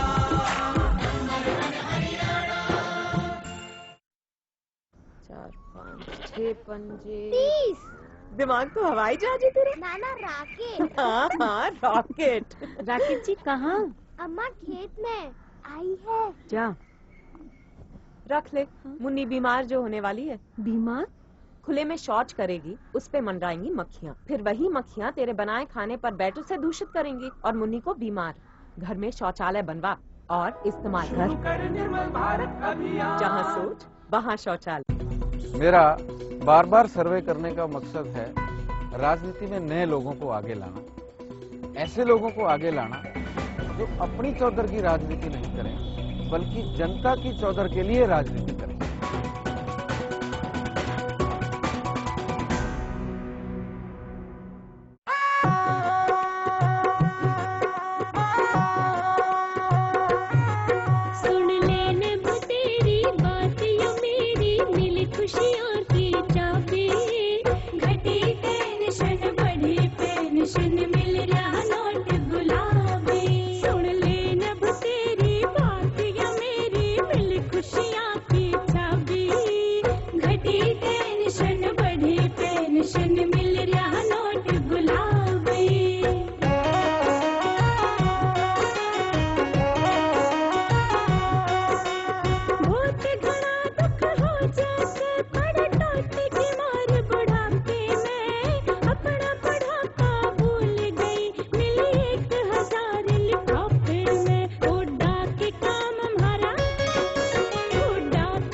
नेक नियत और विकास, इसी में जनता का विश्वास।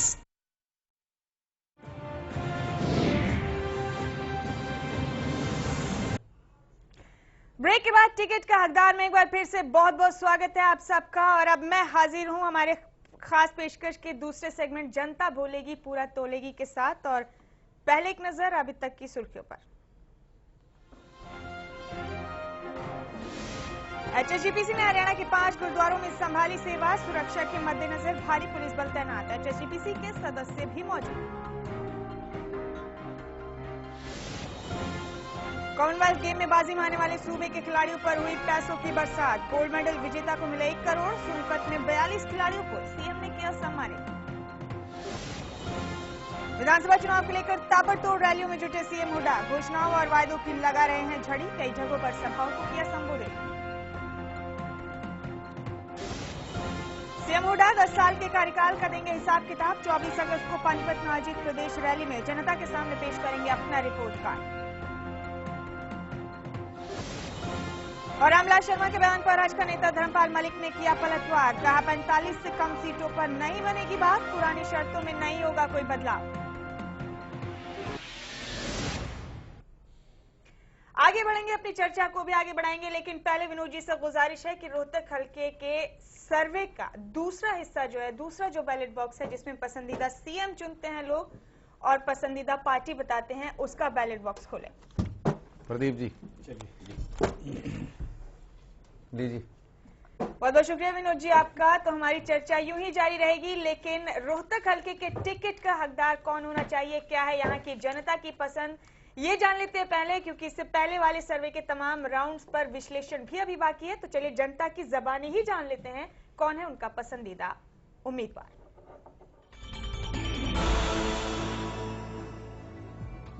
मुख्यमंत्री की तरफ से कितना कामकाज हुआ है? बहुत बढ़िया काम है। और आपके जो विधायक है बीबी बत्रा, कैसा कामकाज रहा है? वो ठीक सा ही है।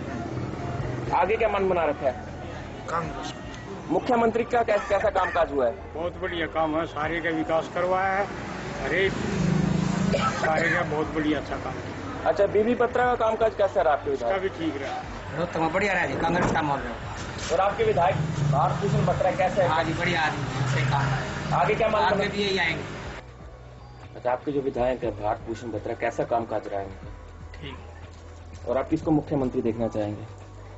हम तो भूपेंद्र सिंह हुड्डा को ही देखना चाहेंगे। आपके जो विधायक है बीबी बत्रा, कैसा कामकाज रहा है? बहुत अच्छा काम कर रहे हैं वो भी। ये पूरा माहौल हम अभी वोट देंगे। आगे क्या मन बना रखा है? कांग्रेस को ही वोट देंगे, उन्होंने बहुत अच्छा काम किया है। हम तो अगली बार और भूपेंद्र हुड्डा मुख्यमंत्री है। इलेक्शन आ रहा है, क्या माहौल रहेगा रोहतक में? यहाँ भाई अपना भूपेंद्र सिंह हुड्डा है। अच्छा, आपके जो विधायक है बीबी बत्रा, कैसा कामकाज रहा है? बेस्ट है भाई, उनका भी अच्छा काम है। एमएलए है बीबी बत्रा, कैसा कामकाज रहा है उनका? अब मैंने बताया अभी काम तो अच्छा हुआ है, लेकिन उनकी लोग जो मीडियम लोग क्लास वाले उनसे संतुष्ट नहीं है। काम से संतुष्ट है, लेकिन उनकी भावना जो कदर है उनसे संतुष्ट नहीं है। आपके जो विधायक है बीबी बत्रा, कैसा कामकाज रहा है उनका? अच्छा रहा है काम, अच्छा काम किया है, सबके लिए काम किया है, कोई ऐसी बात नहीं है। बीबी बत्रा का कामकाज कैसा रहा है? उसका भी अच्छा रहा जी, उसका भी अच्छा काम किया, उसका भी अच्छा काम किया। और शहर का हरियाणा के अंदर कोने कोने में जो है ना आज आवाज आ रही है कांग्रेस फिर दोबारा आएगी। तो आपने सुना खुद रोहतक की जनता की ज़बानी कि आखिर वो क्या सोचते हैं अपने मौजूदा विधायक के बारे में भी और कौन है उनका पसंदीदा उम्मीदवार। मनोज जी, आपसे गुजारिश है मेरी, ब्रेक पर जाने से पहले सभी 5 राउंड्स के नतीजे हमारे सामने थे, उन्हें देखकर उन्हें जानकर आपको क्या लगता है, क्या संभावनाएं होंगी रोहतक हल्के में? जनता हमारे सर्वे में बोल रही थी कि भूपेंद्र सिंह हुड्डा अच्छा काम कर रहे हैं रोहतक में और बीबी बत्रा भी अच्छा काम कर रहे हैं। हालांकि एक दर्शक ने, एक व्यक्ति ने, वोटर ने बड़े अजीब से बोला, हमें भी समझ नहीं आया, बोला काम तो ठीक कर रहा है पर भावना गलत है बीबी बत्रा की। वो भावना क्या है, इस पे इन्वेस्टिगेशन करनी पड़ेगी, किस तरफ वोटर इशारा कर रहा है, क्योंकि वोटर को थोड़ा ये भी देखना होता है कि टीवी पे शक्ल नजर आएगी और ये पकड़ के लठ बजाएंगे, उससे अच्छा जरा तमीज से बोलो। तो वो बड़े इशारा उन्होंने बढ़िया किया, उसको ढूंढना पड़ेगा इशारा क्या है। फिलहाल अपने मेहमानों की तरफ चलते हैं। सीट के सूरत हाल क्या लग रहे हैं प्रदीप जी? देखिए, ये सीट सीधे सीधे ग्रीन जोन में है। इतना फर्क है? हाँ, कि अगर हम सारा 101 कांग्रेस में पसंद है, आप बता ही चुके हैं, भारत भूषण बत्रा 101 वोटों के साथ, और टोटल कांग्रेस कैंडिडेट्स का जो वोट है 226। हाँ, और डिफरेंस है 47 वोटों का। 47 वोटों, 47 को और 274 से गुणा कर लो तो 10,000 के आसपास बन जाते हैं। तो 136 है बीजेपी के सारे कैंडिडेट्स का, और ये 22, अगर हम हजका को जोड़ लेते हैं तो 179 है, तो भी काफी पीछे है ये गठबंधन। तो हम ये कह सकते हैं कि मुख्यमंत्री का अपने जिले में प्रभाव, अपने जिले में नहीं, इस सीट पर। अच्छा, इस सीट पर जिले में बहुत सारी सीटें हैं कि प्रभाव लड़खड़ाए अभी बाकी है ना। एक चीज इंटरेस्टिंग आपको बताऊं कि लोकसभा चुनाव से बीजेपी की स्थिति यहाँ पर खराब हो गई जी, लहर खत्म हो गई। लोकसभा चुनाव में यहाँ पर बीजेपी को आया था 38.46%, 7% कम था, 45%। और अभी बीजेपी को अपने दम पर 27.2% वोट है, वोट उसका कम हो गया, डाउन हुआ है। अगर हजका के भी वोट हम जोड़ लें परसेंटेज में भी, तो फिर भी इनका टोटल परसेंट होता है 35.8, यानी 2% बढ़ रहा है। 2009 से 2% बढ़ रहा है, 33.05 2009 में लोकसभा के मुकाबले में। नहीं, असेंबली सेगमेंट। नहीं, इसके लोकसभा से कह रहा हूं, तो मुझे लग रहा है लोकसभा चुनाव से अभी तक में जो डिफरेंस किया है वो INLD के सैनी ने किया है, और उसके कारण बीजेपी को नुकसान हो रहा है, वो कांग्रेस को नुकसान नहीं हो रहा है। कांग्रेस को नुकसान जाट वहां इंटैक्ट है जी। प्रदीप जी, देखिए, ये जो है ना कि बीजेपी यहाँ 2%। तो मनीष ग्रोवर को आपकी क्या राय, लड़ना चाहिए या मनोहर खट्टर को लड़वाना चाहिए? भारतीय जनता पार्टी का जो अतीत है, जो इतिहास है, जो उसके अच्छे कार्यकर्ता हैं, वो हमेशा शहीद होते रहे हैं और उनके बलिदान से ही कि अब मैं बार एक बार अडवाणी जी के साथ मैं ट्रेवल कर रहा था हवाई जहाज में, तो मैंने उनसे पूछा कि वाजपेयी जी कैसे नेता बने, तो उन्होंने बताया बड़ी दिलचस्प बात कि देखो हम दरी बिछाया करते थे, वाजपेयी जी हमारे मुखौटा थे, वो भाषण दिया करते थे। तो मैंने वही उनसे तब पूछा था जब वो पीएम इन वेटिंग थे, तो मैंने कि आप क्या कहते हैं कि आप अपने पर्सपेक्टिव क्या देख रहे हैं, तो वो चुप हो गए। तो मैंने उनसे ये कहा कि शायद आप क्या कहते हैं किसी लाल कृष्ण अडवाणी की तलाश में हैं, अडवाणी को अडवाणी नहीं मिलता। तो ये मैंने फिर एक तो ये अब मनीष ग्रोवर को क्या स्थिति वही है कि ये ऐसी जगह फंसे हैं, अगर और कहीं होते मनीष ग्रोवर जैसा कार्यकर्ता तो निश्चित वहां की जनता इनको हरी झंडी दिखा देती। लेकिन ये रोहतक शहर का सवाल है, मुख्यमंत्री के नाक का सवाल है, उनके बेटा वहां से सांसद है, बहुत सारे फिगर हैं जहां वो उन चट्टानों से टकराएंगे तो, लेकिन उनका माथा लहूलुहान हो अभी 2 महीने चुनाव में बाकी हैं। अगर भूपेंद्र सिंह हुड्डा रिपीट होते हुए नजर आए कि कांग्रेस की पोजीशन बहुत अच्छी है और ये दोबारा सीएम बन सकते हैं या किसी को सीएम बनवा सकते हैं, तब तो कांग्रेस की स्थिति और रहेगी। और अगर रोहतक के लोगों को ये जम गया कि ना तो ये सीएम बनेंगे और ना किसी को बनवा पाएंगे, तो ये नतीजे पलटे पाएंगे। देखिए बनवा पाने वाली बात जहां तक बात है वो उन्होंने प्रूफ कर दिया चौधरी बीरेंद्र सिंह की विदाई के साथ और सोनिया गांधी की क्लियरेंस के बाद कि भूपेंद्र सिंह हुड्डा के सवाल पर कोई कंप्रोमाइज। मेरा इशारा सर किसी और तरफ है। इस बार अगर हरियाणा में हंग असेंबली आई तो कार्ड्स काफी ओपन होंगे।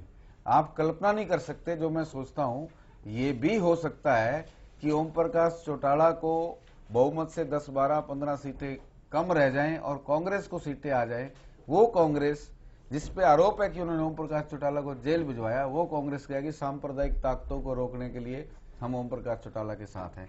ये भी हो सकता है। इसलिए मैंने ये लफ्ज यूज किया कि बनवा भी सकते, बनवाने की पोजीशन में है कि नहीं, बनने की पोजीशन में है कि नहीं और बनवाने की पोजीशन में है कि नहीं, मेरा ये सवाल था। प्रदीप जी, अजय जी। नहीं, बिल्कुल आपने सही कहा कि बहुत सारे पॉसिबिलिटीज खुल जाएंगी जैसे अभी तक दिख रहा है। ये अलग बात है कि दिल्ली में कांग्रेस का एक्सपेरिमेंट खराब रहा कि उन्होंने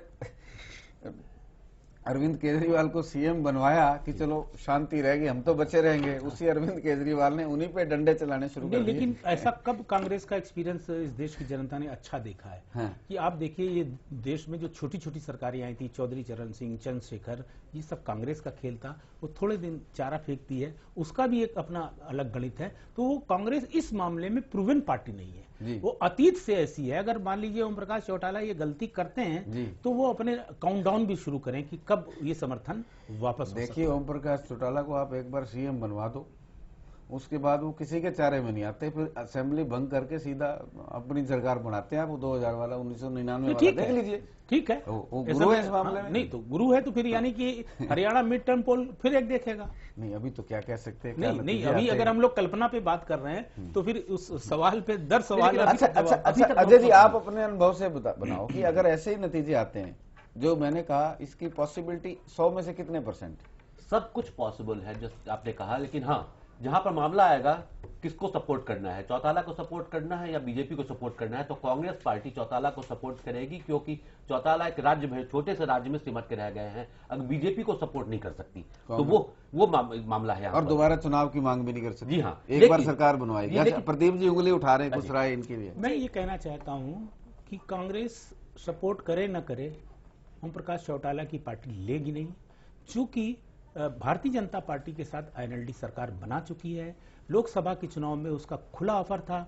अगर वो केंद्र और राज्य के बीच अच्छे संबंध स्थापित करने की होशियारी रखते होंगे तो वो बीजेपी से समर्थन लेंगे और यही बात बीजेपी पे लागू होती कांग्रेस को रोकने के लिए, उसके हाथ से एक राज्य छीनने के लिए वो आईएनएलडी को सपोर्ट कर सकते। चलिए ये रिश्ता कैसे बनेगा वो अनैतिक और इलीगल है। आज इस पे चर्चा करेंगे। आज अभय सिंह चौटाला ने यमुनानगर में रामविलास को तो दबा के गालियां निकाली, जो बीजेपी के अध्यक्ष हैं। कहा पैसे लेकर भजनलाल के साथ राजनीति करते थे और जिस पार्टी में ये रहेंगे वो पार्टी गर्त में चली जाएगी। लेकिन बीजेपी की आलोचना नहीं की। क्या चौटाला पोस्ट पोल अलायंस में बीजेपी के साथ एक स्कोप रखना चाहते हैं। इस पर चर्चा करेंगे। फिलहाल मुमताज की तरफ से एक छोटी छोटी वार्निंग आ रही है। जी हाँ, क्योंकि वक्त की अपनी कुछ पाबंदियां हैं और हम वक्त के पाबंद हैं, लिहाजा एक छोटा सा ब्रेक हमें यहाँ पर लेना पड़ेगा। ब्रेक से लौटेंगे तो अपनी इस खास और अहम चर्चा को भी जारी रखेंगे, साथ ही रोहतक हल्के के सर्वे के नतीजों के तमाम अपडेट्स भी आपको बताएंगे। एक छोटा सा ब्रेक, जल्द लौट रहे हैं इसे खास पेशकश के साथ।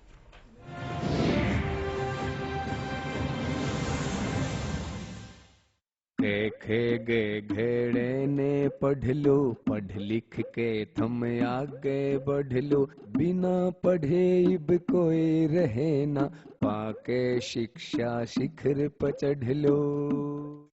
अरे नसीब है, तू आजकल बड़ी बात की पढ़ाई लिखाई पर जोर दे रहा है। भाई जिंदगी में बदलाव दो चीजा आया करे, एक तो मेहनत और दूसरी शिक्षा। मेहनती तो हम सदाते रहे सा, हाँ शिक्षा में थोड़ी सी कमी रहा करती, क्योंकि स्कूल की महंगी फीस भरने का हमारा ब्योत तो था नहीं, बस पीढ़ी दर पीढ़ियां मजदूरी करे जाया करते। पर भाई हमारी इस कमी का समाधान करे हरियाणा सरकार ने। सरकार ने हमारी मजबूरी और हमारे बड़का की शिक्षा की जरूरत समझी और प्रदेश में इसी बढ़िया योजना लागू करी कि खर्चा होने के बजाय कमाई होने लगी। अरे वाह, क्यों कर नसीब भाई, आज हरियाणा में अनुसूचित जाति, पिछड़ा वर्ग ए और गरीबी रेखा तक नीचे जीवन यापन करने वाले लोगों के बड़का ने हर महीने 600 रुपया का वजीफा दे रही है हमारी हरियाणा सरकार। हाँ, यह वह स्कीम है भाई जिसकी पूरे देश में चर्चा हो रही है, और यह पूरे देश की एक अनोखी स्कीम है। रे देश देश में नहीं, यह स्कीम तो पूरी दुनिया में अनोखी है।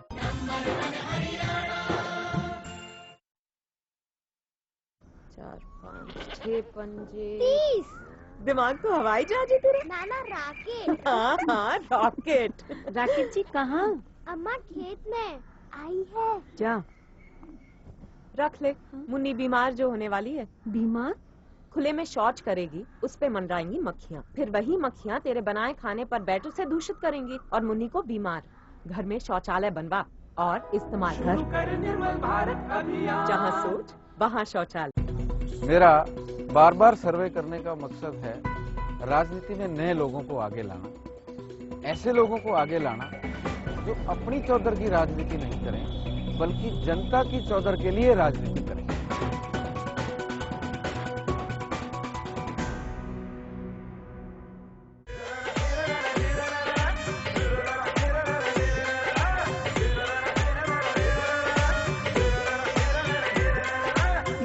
नियत तय राज चला रहा, जनता में विश्वास जमा रहा।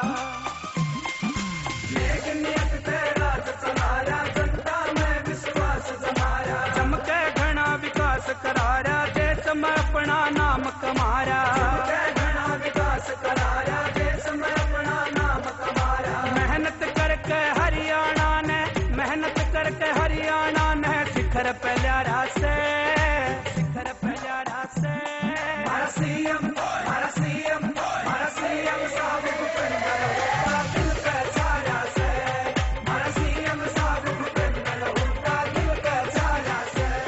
नेक नियत और विकास, इसी में जनता का विश्वास।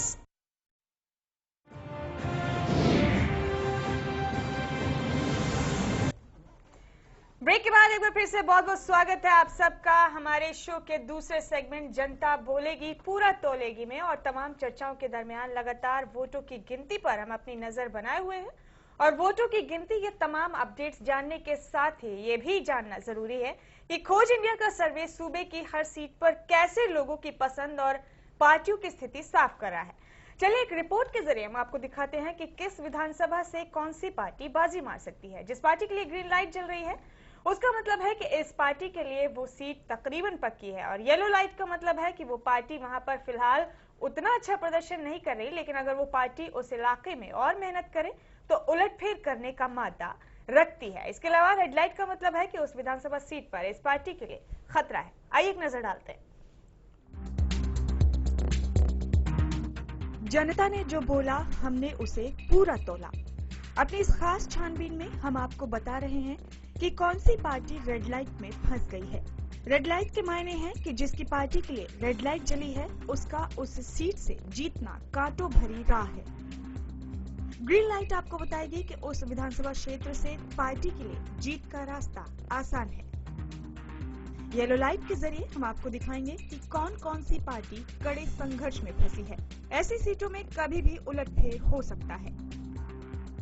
ये देखिए, कांग्रेस के लिए बेरी और बादली सीट में उसे ग्रीन सिग्नल मिल रहा है। मतलब ये है कि इन सीटों पर कांग्रेस काफी बड़ी बढ़त बनाए हुए है और उसकी जीत पक्की मानी जा सकती है।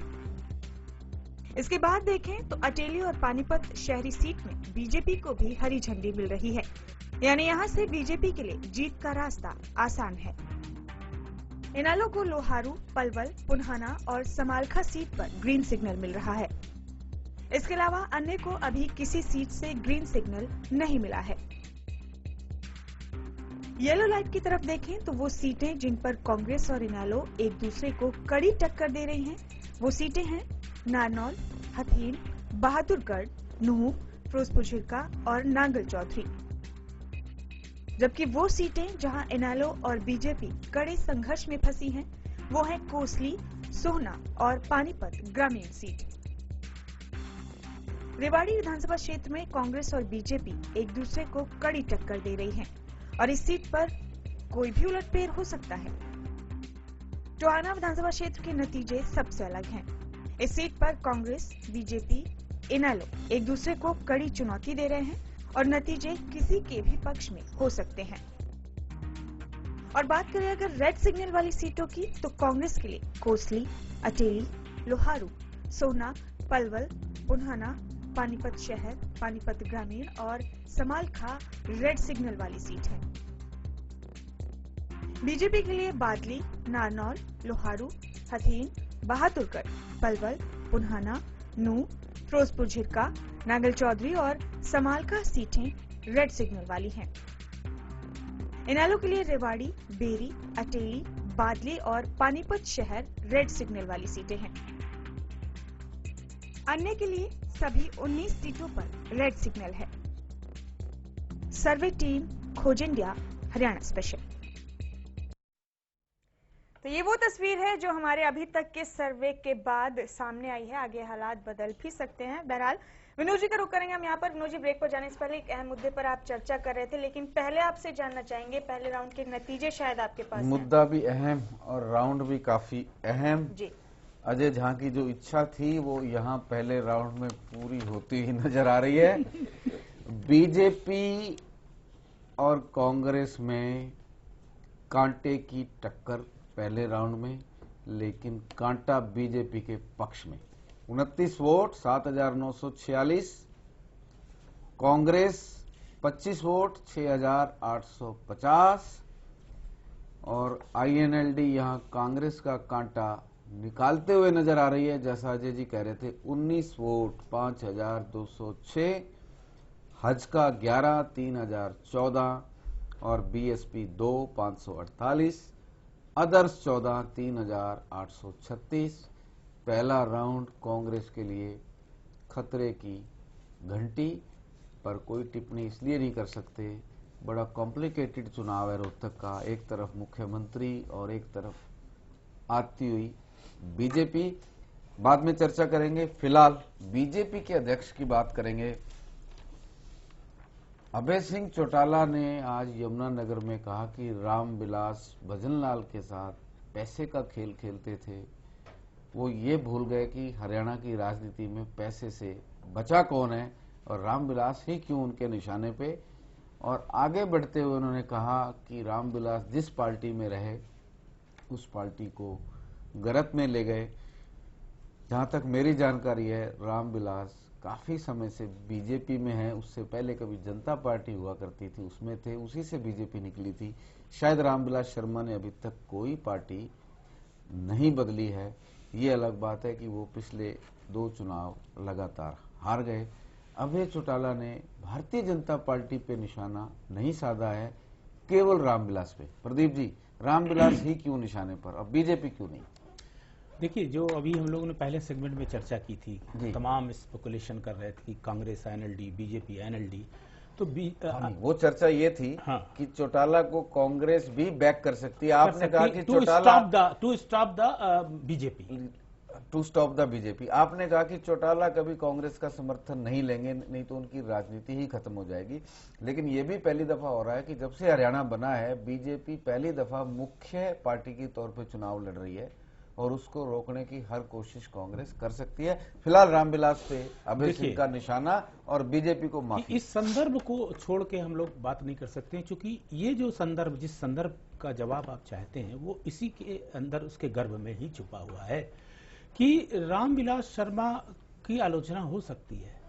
पुराना स्कोर है और पुराने पंगे हैं, और एक बार बहुत पहले हमने इस पर चर्चा की थी। चौटाला ने मैदानता से कहा भी था कि महेंद्रगढ़ से रामविलास चुनाव जीत के दिखाए, इसीलिए उम्मीदवार अनाउंस नहीं किया है।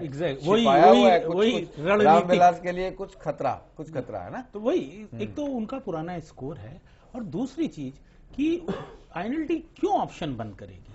अभी जो हरियाणा का जो राजनीतिक परिदृश्य है, उसमें ये साफ नहीं है कि कौन, अभी सब फट्टेबाजी चल रही है कि फलाना जीत जाएगा, बीजेपी की सरकार आ रही है, हजका बीजेपी की आ रही है, आईएनएलडी की आ रही है, सबकी सरकार आ रही है इस समय। तो कांग्रेस भी दावा कर रही है कि हम फिर रिपीट करेंगे। आईएनएलडी पोस्ट पोल अलायंस के रास्ते खुले रखे हुए हैं, इसलिए लेकिन रामविलास को अपने स्कोर कार्ड से दूर रखना चाहती है। और चूंकि यहाँ पर मैं जैसी चर्चा एक बार और कर चुका हूँ कि अनिल जैन जो इन चीजों के माहिर है, इंजीनियर है, जोड़ तोड़ के इंजीनियर, तो उनसे क्या कहते हैं कि आईएनएलडी का कहीं ना कहीं कम्युनिकेशन बना रहता है। रोहतक में मैच फिक्स भी हुआ था, तो वही कम्युनिकेट कर रहे थे, वही कम्युनिकेट कर रहे थे। वो जो क्या कहते हैं कम्युनिकेशन है, तो वो रामविलास तो अभी ऐसी कोई स्थिति में नहीं है। रामविलास को अभय सिंह ने एक तरह से गालियां निकाली, क्या रामविलास की चुनावी संभावना पर इसका कोई असर पड़ेगा? मुझे नहीं लगता कुछ बहुत असर पड़ेगा इनके गालियों से। उससे मजबूती मिलती है, किसी भी नेता को आप ज्यादा गाली बकेंगे तो उसको मजबूती मिलती है, क्योंकि जैसे कांग्रेस ने मोदी को जितनी गालियां दी उतना मोदी मजबूत हुआ, क्योंकि उनको ये लगेगा, जनता के बीच मैसेज ये जाएगा कि उनको रामविलास से खतरा लग रहा है। रामविलास पार्टी को कोई अध्यक्ष है, वो लीड कर सकते हैं, वो रूलिंग पार्टी ना बन जाए, तो उनको लग रहा है बीजेपी से और रामविलास उनको खतरा लग रहा है कि वो मुख्यमंत्री बन सकते हैं। ये सवाल तो यही है, रामविलास की को गालियां निकाली, बीजेपी को नहीं। उन्होंने ये नहीं कहा कि भाजपा, जी हाँ, रामविलास शर्मा की बात की, व्यक्ति की बात की है। लेकिन अब एक दूसरा उसका कारण ये हो सकता है, उनको कहीं पर ये लगता होगा कि रामविलास के कारण ही इन लो और बीजेपी का कहीं समझौता पहले नहीं हुआ, क्योंकि वो प्रदेश अध्यक्ष थे। तीसरी बात ये मुझे, लेकिन एक चीज मैं कहना चाहूंगा, अभय सिंह चौटाला के ऐसे स्टेटमेंट को सीरियसली कभी नहीं लिया जा सकता। वो बिना सोचे समझे बोलने में बहुत ही माहिर हैं। अच्छी तरह लोकसभा चुनाव में रोहतक शहर नहीं, रोहतक के ग्रामीण एरिया में भाषण दे रहे थे, और किस तरह के मैं कहूँगा गालियां बक रहे थे मुख्यमंत्री को कि जो 3-3 बोतल रात में दारू पिएगा वो क्या जनता से सामना करेगा। स्टाइल है हरियाणा की राजनीति का, लट्ठम लट स्टाइल है। हाँ, तो अजय जी एक सवाल आपसे, प्रदीप जी मेरा एक आपसे सवाल है कि आपने कहा कि रामविलास शर्मा ही ऐसे शख्स थे जिन्होंने आईएनएलडी और बीजेपी का समझौता नहीं होने दिया। शायद मैंने बोला, शायद जी। अगर इस थ्योरी को हम मान लें तो क्या जो हजका और भाजपा का समझौता नहीं हो रहा है, तो क्या रामविलास शर्मा भी उसके कारण है? और उनके अगर पुराने बयान को कल के बयान के संदर्भ में देखें, जिसमें उन्होंने दिए हुए की बात की थी, तेल ताल की, जिसमें कि होगा जलता रहेगा, तो क्या रामविलास शर्मा इतने पावरफुल हो गए हैं कि गठबंधन करा सकते हैं और गठबंधन तोड़ सकते हैं? क्या उसकी जो प्रतिछाया है हजका पर भी गठबंधन पे पड़ रही है? वो देखना पड़ेगा कि रामविलास अगर नहीं चाहते हैं उसके बावजूद क्या बीजेपी हजका का समझौता होगा, ये अभी देखना है। उनको ओवररूल करेगी कि बीजेपी या नहीं करेगी, क्योंकि देखिए प्रदेश अध्यक्ष का अपना जितना स्तर होता है, जितना चौटाला के पक्ष में हवा चलेगी उतना समझौते की गुंजाइश मजबूत होगी, जितना चौटाला कमजोर होगा उतना समझौते की गुंजाइश कम होती जाएगी। प्रेशर होता है ना राजनीति में, अगर चौटाला के आने का प्रेशर बीजेपी को नजर आया, बीजेपी भी इंटरनल सर्वे कराती है, अगर आया तो गठबंधन पक्का, और अगर बीजेपी को लगा कि चौटाला को भी कमजोर किया जा सकता है तो गठबंधन कच्चा। सिंपल सी बात है। मेरे पास दूसरा राउंड, बीजेपी 39 वोट के साथ इस राउंड में फिर आगे चल रही है, 10,686, और कांग्रेस 11 वोट पीछे 28, 7,672 वोट वैल्यू की टर्म में दूसरे राउंड में कांग्रेस बीजेपी से 3,000 वोट पीछे चल रही है। आईएनएलडी अजय जी की उम्मीदों पे खरा उतर रही है, 21 वोट। और ये आश्चर्यजनक है, रोहतक में आईएनएलडी को शहर में इतना वोट आना बतौर पार्टी, ये मेरा वही सवाल फिर जिंदा होता है। यहाँ टेल एंड पे ये हाल है तो जहां से पानी चला है वहां क्या होगा। 21 वोट, 5,754। रोहतक शहर में आईएनएलडी कभी 14-15% क्रॉस नहीं किए, सर्वे में अच्छे वोट ले रही है। जीतने की बात नहीं है लेकिन वोट परसेंटेज बढ़ रहा है। 21 वोट, 5,754। हजका का भी ट्रैक्टर, कार की स्पीड पे तो नहीं, ट्रैक्टर की स्पीड पे तो चल ही रहा है। 7 वोट, 1,918। बीएसपी 1, 274 और अदर्स 4, 1,096। फिलहाल हमारे पास 2 राउंड, तीसरे राउंड का इंतजार। मुमताज जी। जी, क्योंकि वक्त हमारे पास कम है, 3 राउंड्स के नतीजे अभी बाकी हैं। हाँ, 3 बाकी। जी हाँ, 3 राउंड्स के नतीजे बाकी हैं और हमारी अहम चर्चा भी लगातार जारी है सूबे के अलग अलग सियासी मुद्दों पर और ताजा सियासी सरगर्मियों पर। लेकिन एक और छोटा सा ब्रेक यहाँ पर लेना पड़ेगा, फौरन लौट रहे हैं इसी खास पेशकश के साथ।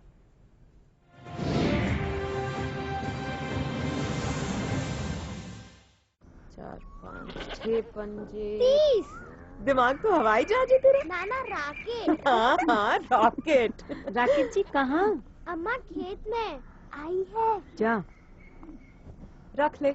मुन्नी बीमार जो होने वाली है। बीमार? खुले में शौच करेगी, उस पे मंडराएंगी मक्खियाँ, फिर वही मक्खियाँ तेरे बनाए खाने पर बैट उसे दूषित करेंगी और मुन्नी को बीमार। घर में शौचालय बनवा और इस्तेमाल कर। निर्मल भारत अभियान। जहाँ सोच वहाँ शौचालय। अरे छैल छबीले छोरे, वीरा के गजब डिठोरे, एक बैठ जो देख ले फिर भूले ना।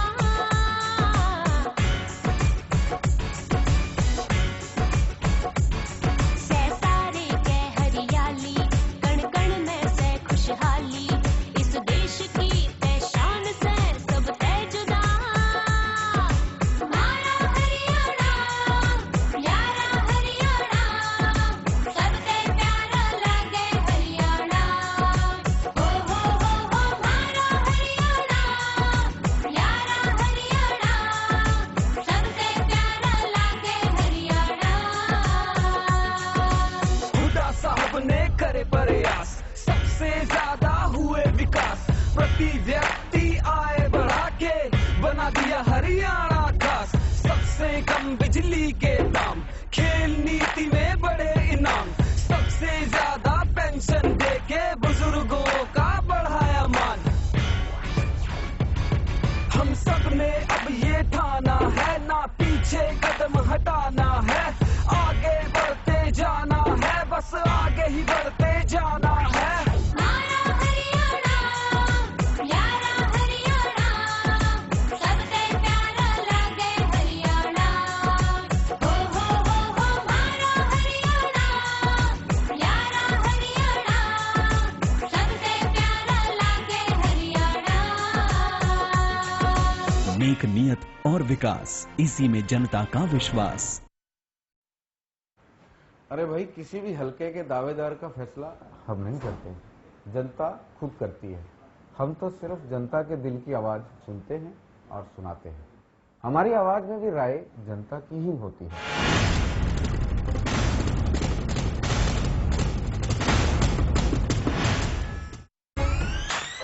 देश की खातिर अन्न उपजाते अपने किसान हैं, दुनिया में नाम कमारे हमारे पहलवान हैं।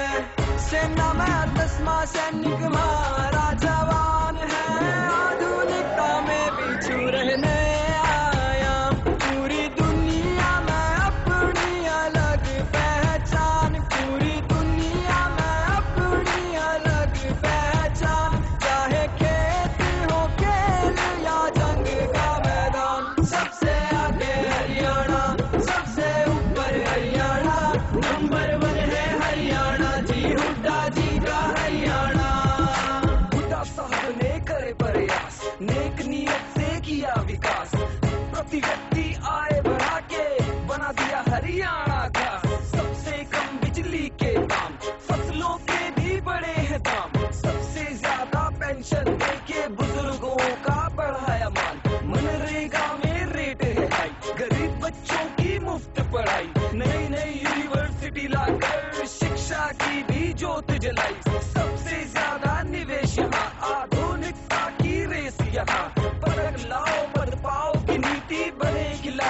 नाम यहाँ, ऐसे ही विकास कराना है, आगे ही बढ़ते जाना है, पूरे देश में सबसे आगे मेरा नंबर 1 हरियाणा है। पूरी दुनिया में अपनी अलग पहचान, चाहे खेत हो खेल या जंग का मैदान, सबसे आगे हरियाणा, सबसे ऊपर हरियाणा, नंबर 1 है हरियाणा जी, हुड्डा जी का हरियाणा, सबसे आगे हरियाणा, सबसे ऊपर हरियाणा, नंबर 1 है हरियाणा जी, हुड्डा जी का हरियाणा, नंबर 1 हरियाणा।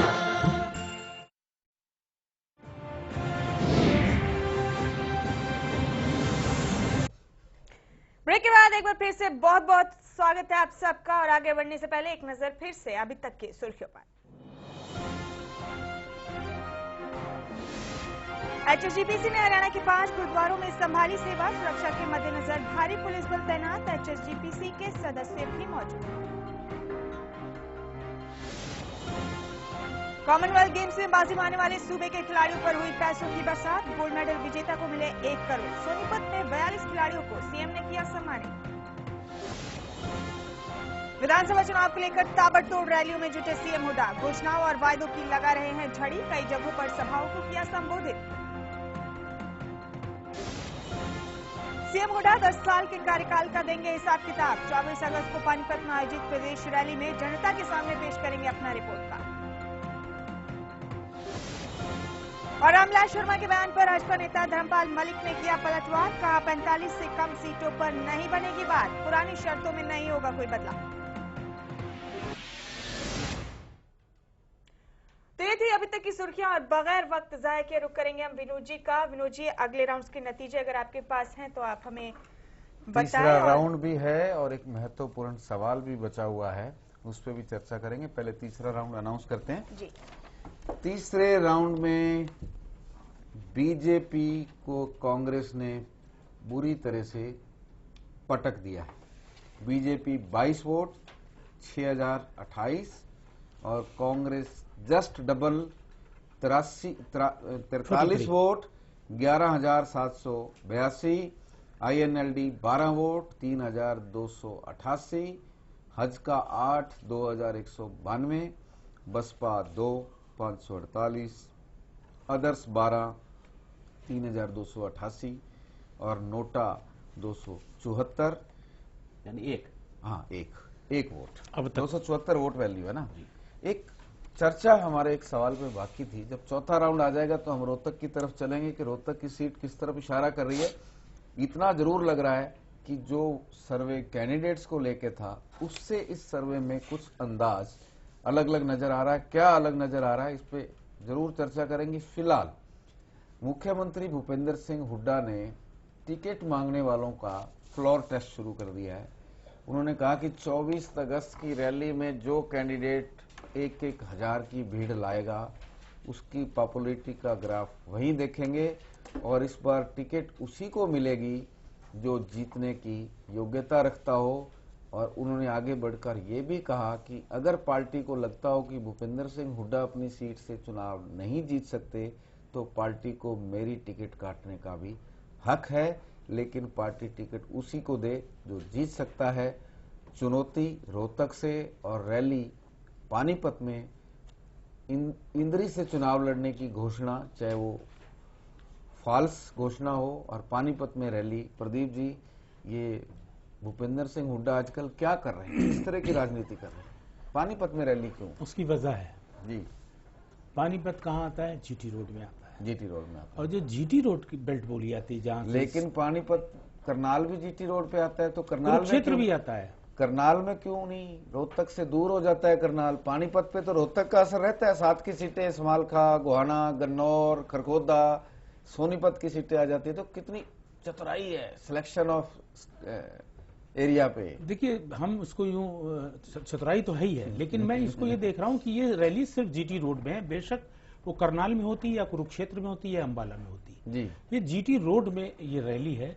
और जब जीटी रोड में रैली होती है तो यमुनानगर से भी लोग इसी रोड पे आते हैं और रोहतक और इधर भिवानी, हिसार, सिरसा से भी जो लोग आएंगे ये इधर से आएंगे या गोहाना से निकल के ये आएंगे? भास्कर अखबार की तरह, जैसे भास्कर हाँ, अखबार पानीपत से छपता पानीपत से भी है, छपता तो दोनों तरफ एक ही रेंज में और एक ही टाइम पे पहुंच जाता है। एक ही टाइम पे पहुंच जाता है। अखबार का टाइम पे पहुंचना इंपॉर्टेंट है। पानीपत के मार्फत पूरे जीटी रोड और जाट बेल्ट में एक ही टाइम पहुंचने की कवायद है की कोशिश है। और वो उससे कि ये जो जीटी रोड है उनको जिस तरह से कांग्रेस को यहाँ पर झटका लगा है 2014 के लोकसभा चुनाव में, उस झटके को पाटने और अपने ऊपर लग रहे आरोप कि इन्होंने सिर्फ रोहतक का विकास किया, का ही नेता हूं, रोहतक का ही से नेता बाहर हूं, उभरने की और कोशिश इंद्री में जो बयान दिया उसको भी इससे जोड़ सकते हैं आप कि हम इंद्री से भी चुनाव लड़ सकते हैं। और जब ये पूरा जहां डगमगा रहा है सिंहासन, अपने घर में तो कोई भी बड़ी रैली कर सकता है, दूसरी जगह जाकर रैली करने से वहां पर एक कार्यकर्ताओं में देखिए कई फायदे हैं। हाँ, पानीपत में रोहतक और सोनीपत दोनों अधिक से अधिक लोग पहुंच जाएंगे, 18 सीटों का फ्लड आ जाता है, लोग आ जाएंगे, नंबर 1। दूसरा, पानीपत शहर अपने आप में ही 7-8 लाख का सिटी है, शहर ऑलरेडी क्राउडेड है और क्राउड में क्राउड ज्यादा नजर आता है, तो जाम लग जाएगा। जब जाम लग जाएगा तो क्या होगा, फोटो अच्छी खिंच जाएगी। एक और चीज भी है, 90 विधानसभा सीटों के लिए प्रदीप जी कांग्रेस के 1212 उम्मीदवारों ने आवेदन किए हैं और ये घोषणा कि 1000 हर कैंडिडेट लेके आएगा, उसी को या उससे ज्यादा लेकर आएगा, टिकट दिया जाएगा, तो भीड़ अपने आप हो जाएगी। लगेगा कि पानीपत में भी बहुत भीड़ कर दी मुख्यमंत्री। नहीं, देखिए ऐसा है ना कि जो सत्ता में होता है वो 20-25 हजार की रैली करने की हरियाणा में क्षमता रखता है। एक ही नेता है हरियाणा में, ओम प्रकाश चौटाला, जिनके बारे में मैं कहता हूं कि वो रात को सपना आ जाए ना कि कल रैली करनी है, तो उनके यहाँ 10,000 की भीड़ आप गिनती कर सकते हैं, गाड़ियों का नंबर याद कर सकते हैं।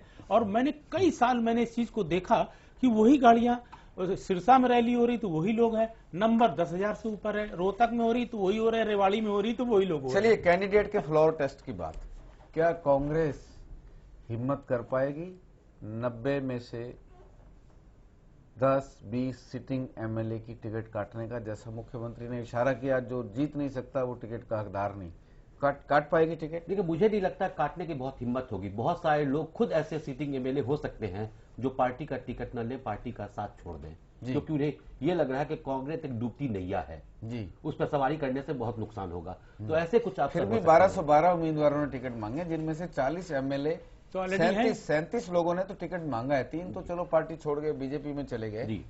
क्या चीफ मिनिस्टर सिटिंग एमएलए की टिकट जिस भाषा में बोल रहे हैं, पहली दफा बोल रहे हैं, और मुझे लग रहा है कि 5, 7, 8 टिकट तो पक्का कट रहे हैं। देखिए, एक चीज तो साफ है कि इनके अंदर कॉन्फिडेंस काफी दिख रहा है। लोकसभा चुनाव के बाद अभी जो उनको लगता है जनता के बीच जाने के बाद एक कॉन्फिडेंस आया है, नया जोश आया है, नई उमंग आई है, उनको ये लग रहा है कि हैट्रिक हम मार सकते हैं हम जी। उसी के तहत मैं कहूंगा कि ये बहुत बड़ी उनकी हिम्मत है। मतलब पानीपत इनको अच्छी तरह से पता है कि बीजेपी का मुझे तो उन 5 लोगों, उन 5 विधायकों की जानकारी है जिनके टिकट कटने वाले हैं, पर मैं उनका नाम इसलिए नहीं बोल सकता, वो कहेंगे आपने बोल दिया, आपकी वजह से हमारा टिकट कट गया, तो मैं पाप का भागीदार नहीं बनना चाहता।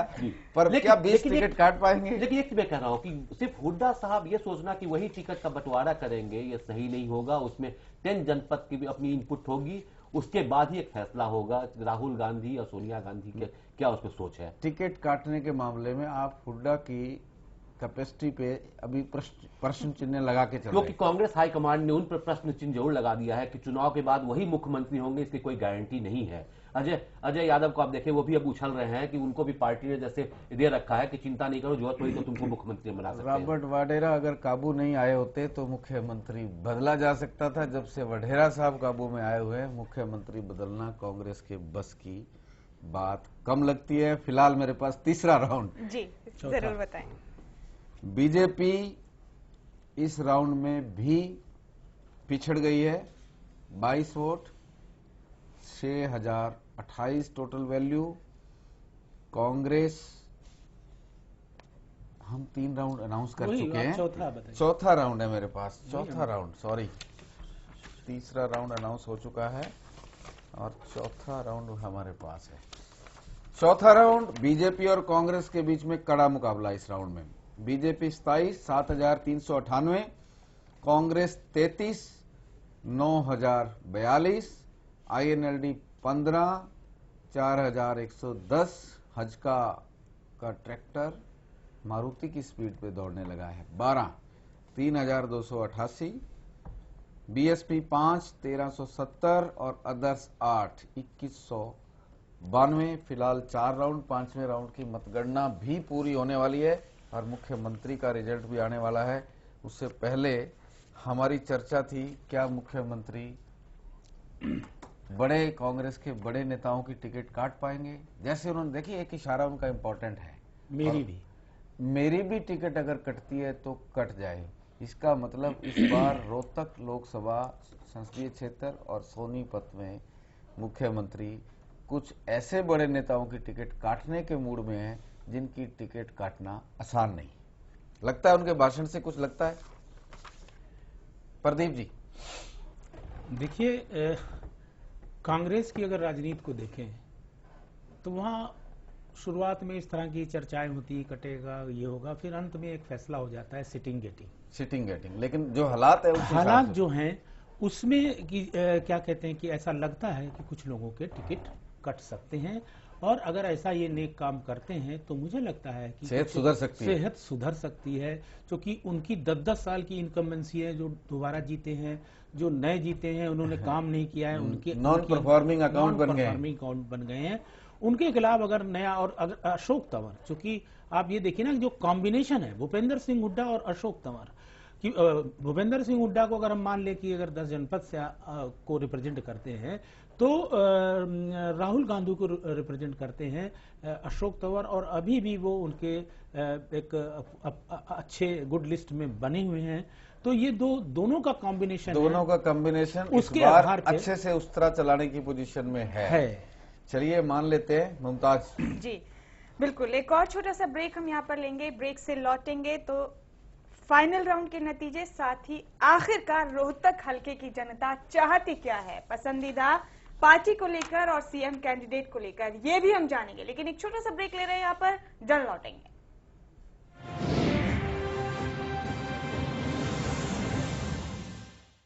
4, 5, 6 पंजे 30।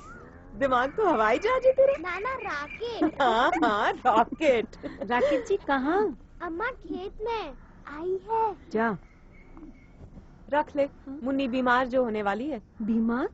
खुले में शौच करेगी, उस पे मंडराएंगी मक्खियाँ, फिर वही मक्खियाँ तेरे बनाए खाने पर बैटों से दूषित करेंगी और मुन्नी को बीमार। घर में शौचालय बनवा और इस्तेमाल कर।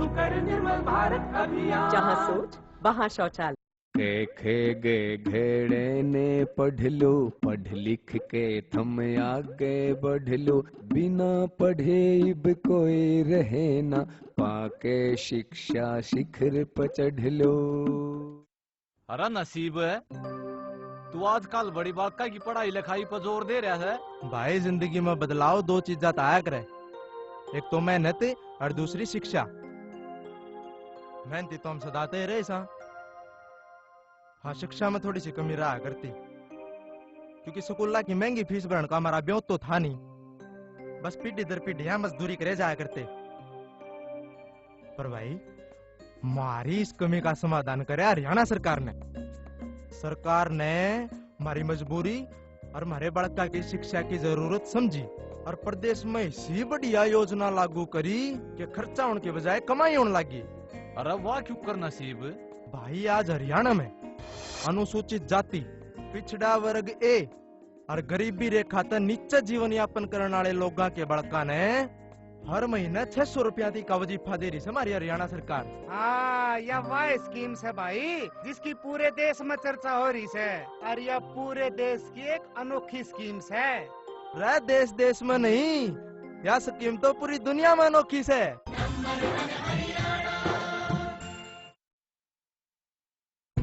मेरा बार बार सर्वे करने का मकसद है राजनीति में नए लोगों को आगे लाना, ऐसे लोगों को आगे लाना जो अपनी चौधर की राजनीति नहीं करें बल्कि जनता की चौधर के लिए राजनीति करें।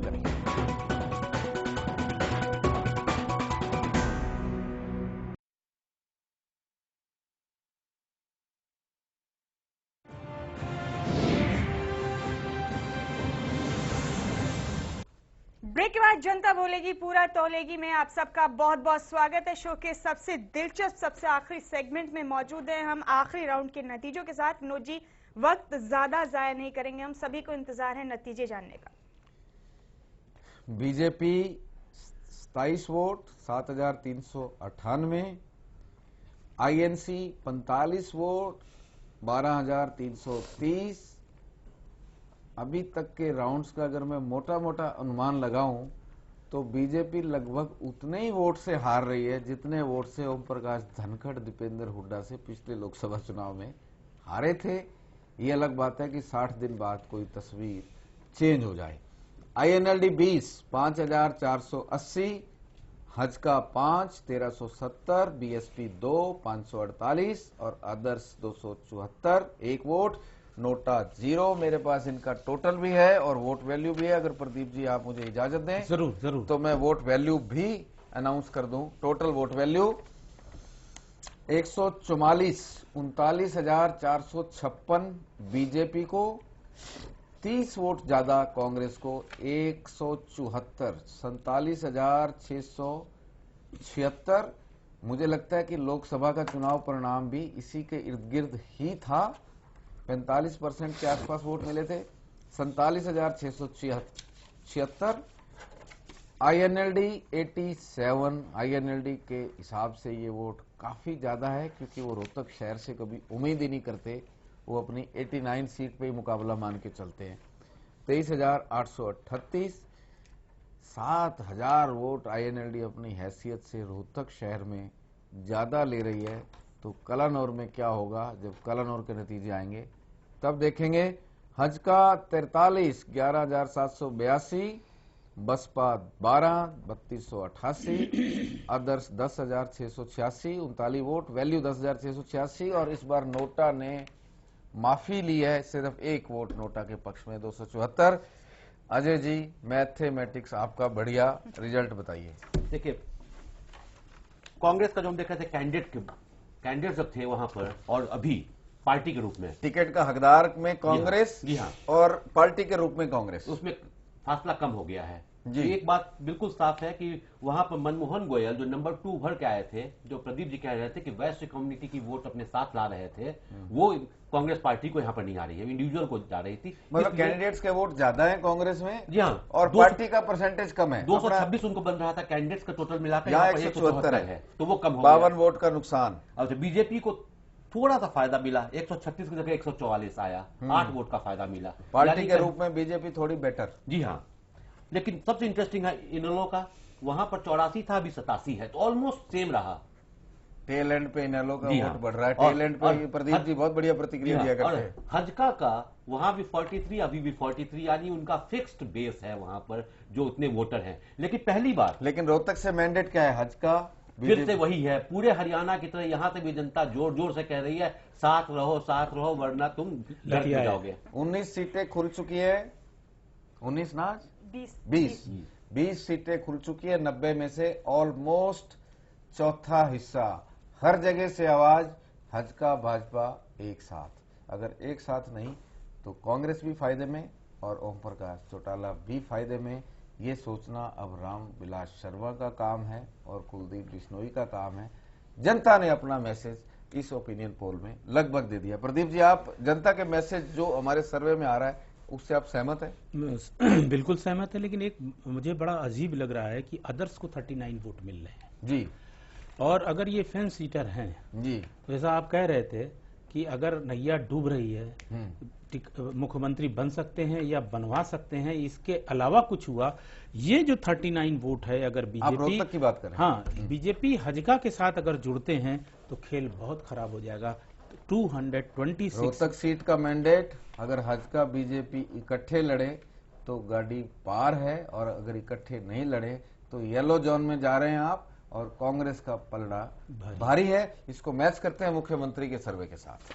मुख्यमंत्री का सर्वे भी हमारे पास है। मुमताज अनाउंस कर दें? जी, वक्त कम है, आप अनाउंस कर दें। आप वक्त की बहुत वार्निंग देती है मुमताज। भूपेंद्र सिंह हुड्डा, यहाँ अजीब नतीजा है, रोहतक में भी अजीब नतीजा है।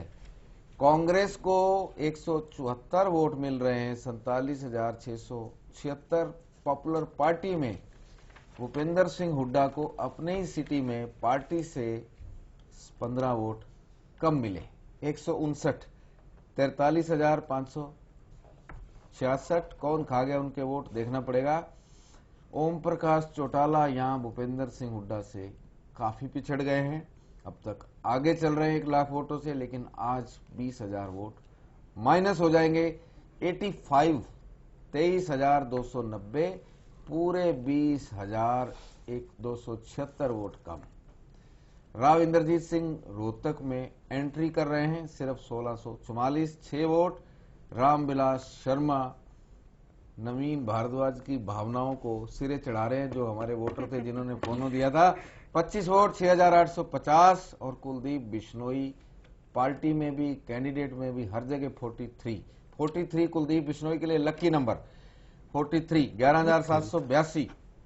और अदर्स 120। पांचों में से कोई मुख्यमंत्री पसंद नहीं 32,880। हरियाणा की जनता का हमारी 20वीं सीट में दूसरा मैंडेट। पहला मैंडेट हजका भाजपा समझौता करे, और दूसरा मैंडेट पांचों में से कोई मुख्यमंत्री पसंद नहीं, कोई और एक अच्छा मुख्यमंत्री चाहिए। अब पता नहीं किसकी लॉटरी खुलती है, लेकिन 32,880 और नोटा 63। पूरा मुख्यमंत्री का सर्वे टटोल लीजिए, हर जगह लगभग यही नतीजे आ रहे हैं। यानी पूरे हरियाणा की, पूरे हरियाणा की एक आवाज है, पूरे हरियाणा की एक आवाज है। 63 17,262। जी, नया चेहरा चाहिए हरियाणा को एक मुख्यमंत्री के रूप में। उसकी जनता प्रतीक्षा कर रही है, इंतजार कर रही है, और इन लोगों से उनको नहीं लगता है कि हरियाणा को बहुत फायदा होने वाला है। इसीलिए नोटा को हम देख रहे हैं। अगर पार्टी के रूप में देखें तो नोटा को सिर्फ 1 वोट आया था, लेकिन यहाँ पर अगर ऐसे देखो सीएम के रूप में तो बहुत ज्यादा 63 गुना। जी बिल्कुल। और विनोद जी, 20 सीटों के सर्वे के बाद जो एक सबसे अहम चीज अभी तक निकलकर सामने आई, और जो आज आप लोगों की चर्चा के बाद भी हम निचोड़ निकाल सकते हैं कि हजका भाजपा गठबंधन को बने रहना चाहिए। अगर वो नहीं चाहते कि उनके मुखालिफ पार्टी उसका फायदा उठाएं, दोनों अकेले अपने दम पर चुनाव लड़ेंगी तो दोनों को नुकसान होगा, लेकिन अपनी जबान से दोनों इसको कबूल नहीं करना चाहती। लेकिन मन ही मन में दोनों एक दूसरे से कह रही हैं कि तुझसे रूठूं भी तो कहाँ रात गुजारूं, मेरा घर भी तो अब मुझको तेरा घर लगता है। विनोद जी, अजय झा साहब और प्रदीप सौरभ जी, आप तीनों का बहुत बहुत शुक्रिया हमारे साथ इन तमाम खास चर्चाओं में शामिल होने के लिए। तो आज हमने आपको बताया रोहतक हल्के के सर्वे के नतीजे, और बताया कि जनता की पसंद आखिर वहां पर है क्या। फिलहाल हमारी इस खास पेशकश में इतना ही। अगली बार सूबे के किसी और विधानसभा क्षेत्र के सर्वे के साथ फिर आपसे हाजिर होंगे। और विनोद जी से जान लेते हैं जाते जाते कि कौन सा होगा अगला। बड़ी चर्चा रहती है कि रोहतक और सोनीपत से तो हुड्डा नहीं हारेंगे। आज रोहतक देखा, कल सोनीपत भी देख लेते हैं। जी, फिलहाल इस खास पेशकश में इतना ही। फिर हाजिर होंगे किसी और विधानसभा क्षेत्र के साथ। सोनीपत के साथ विनोद जी ने अनाउंस कर ही दिया है। दीजिए इजाजत, लेकिन आप देखते रहिए खोज इंडिया। नमस्कार।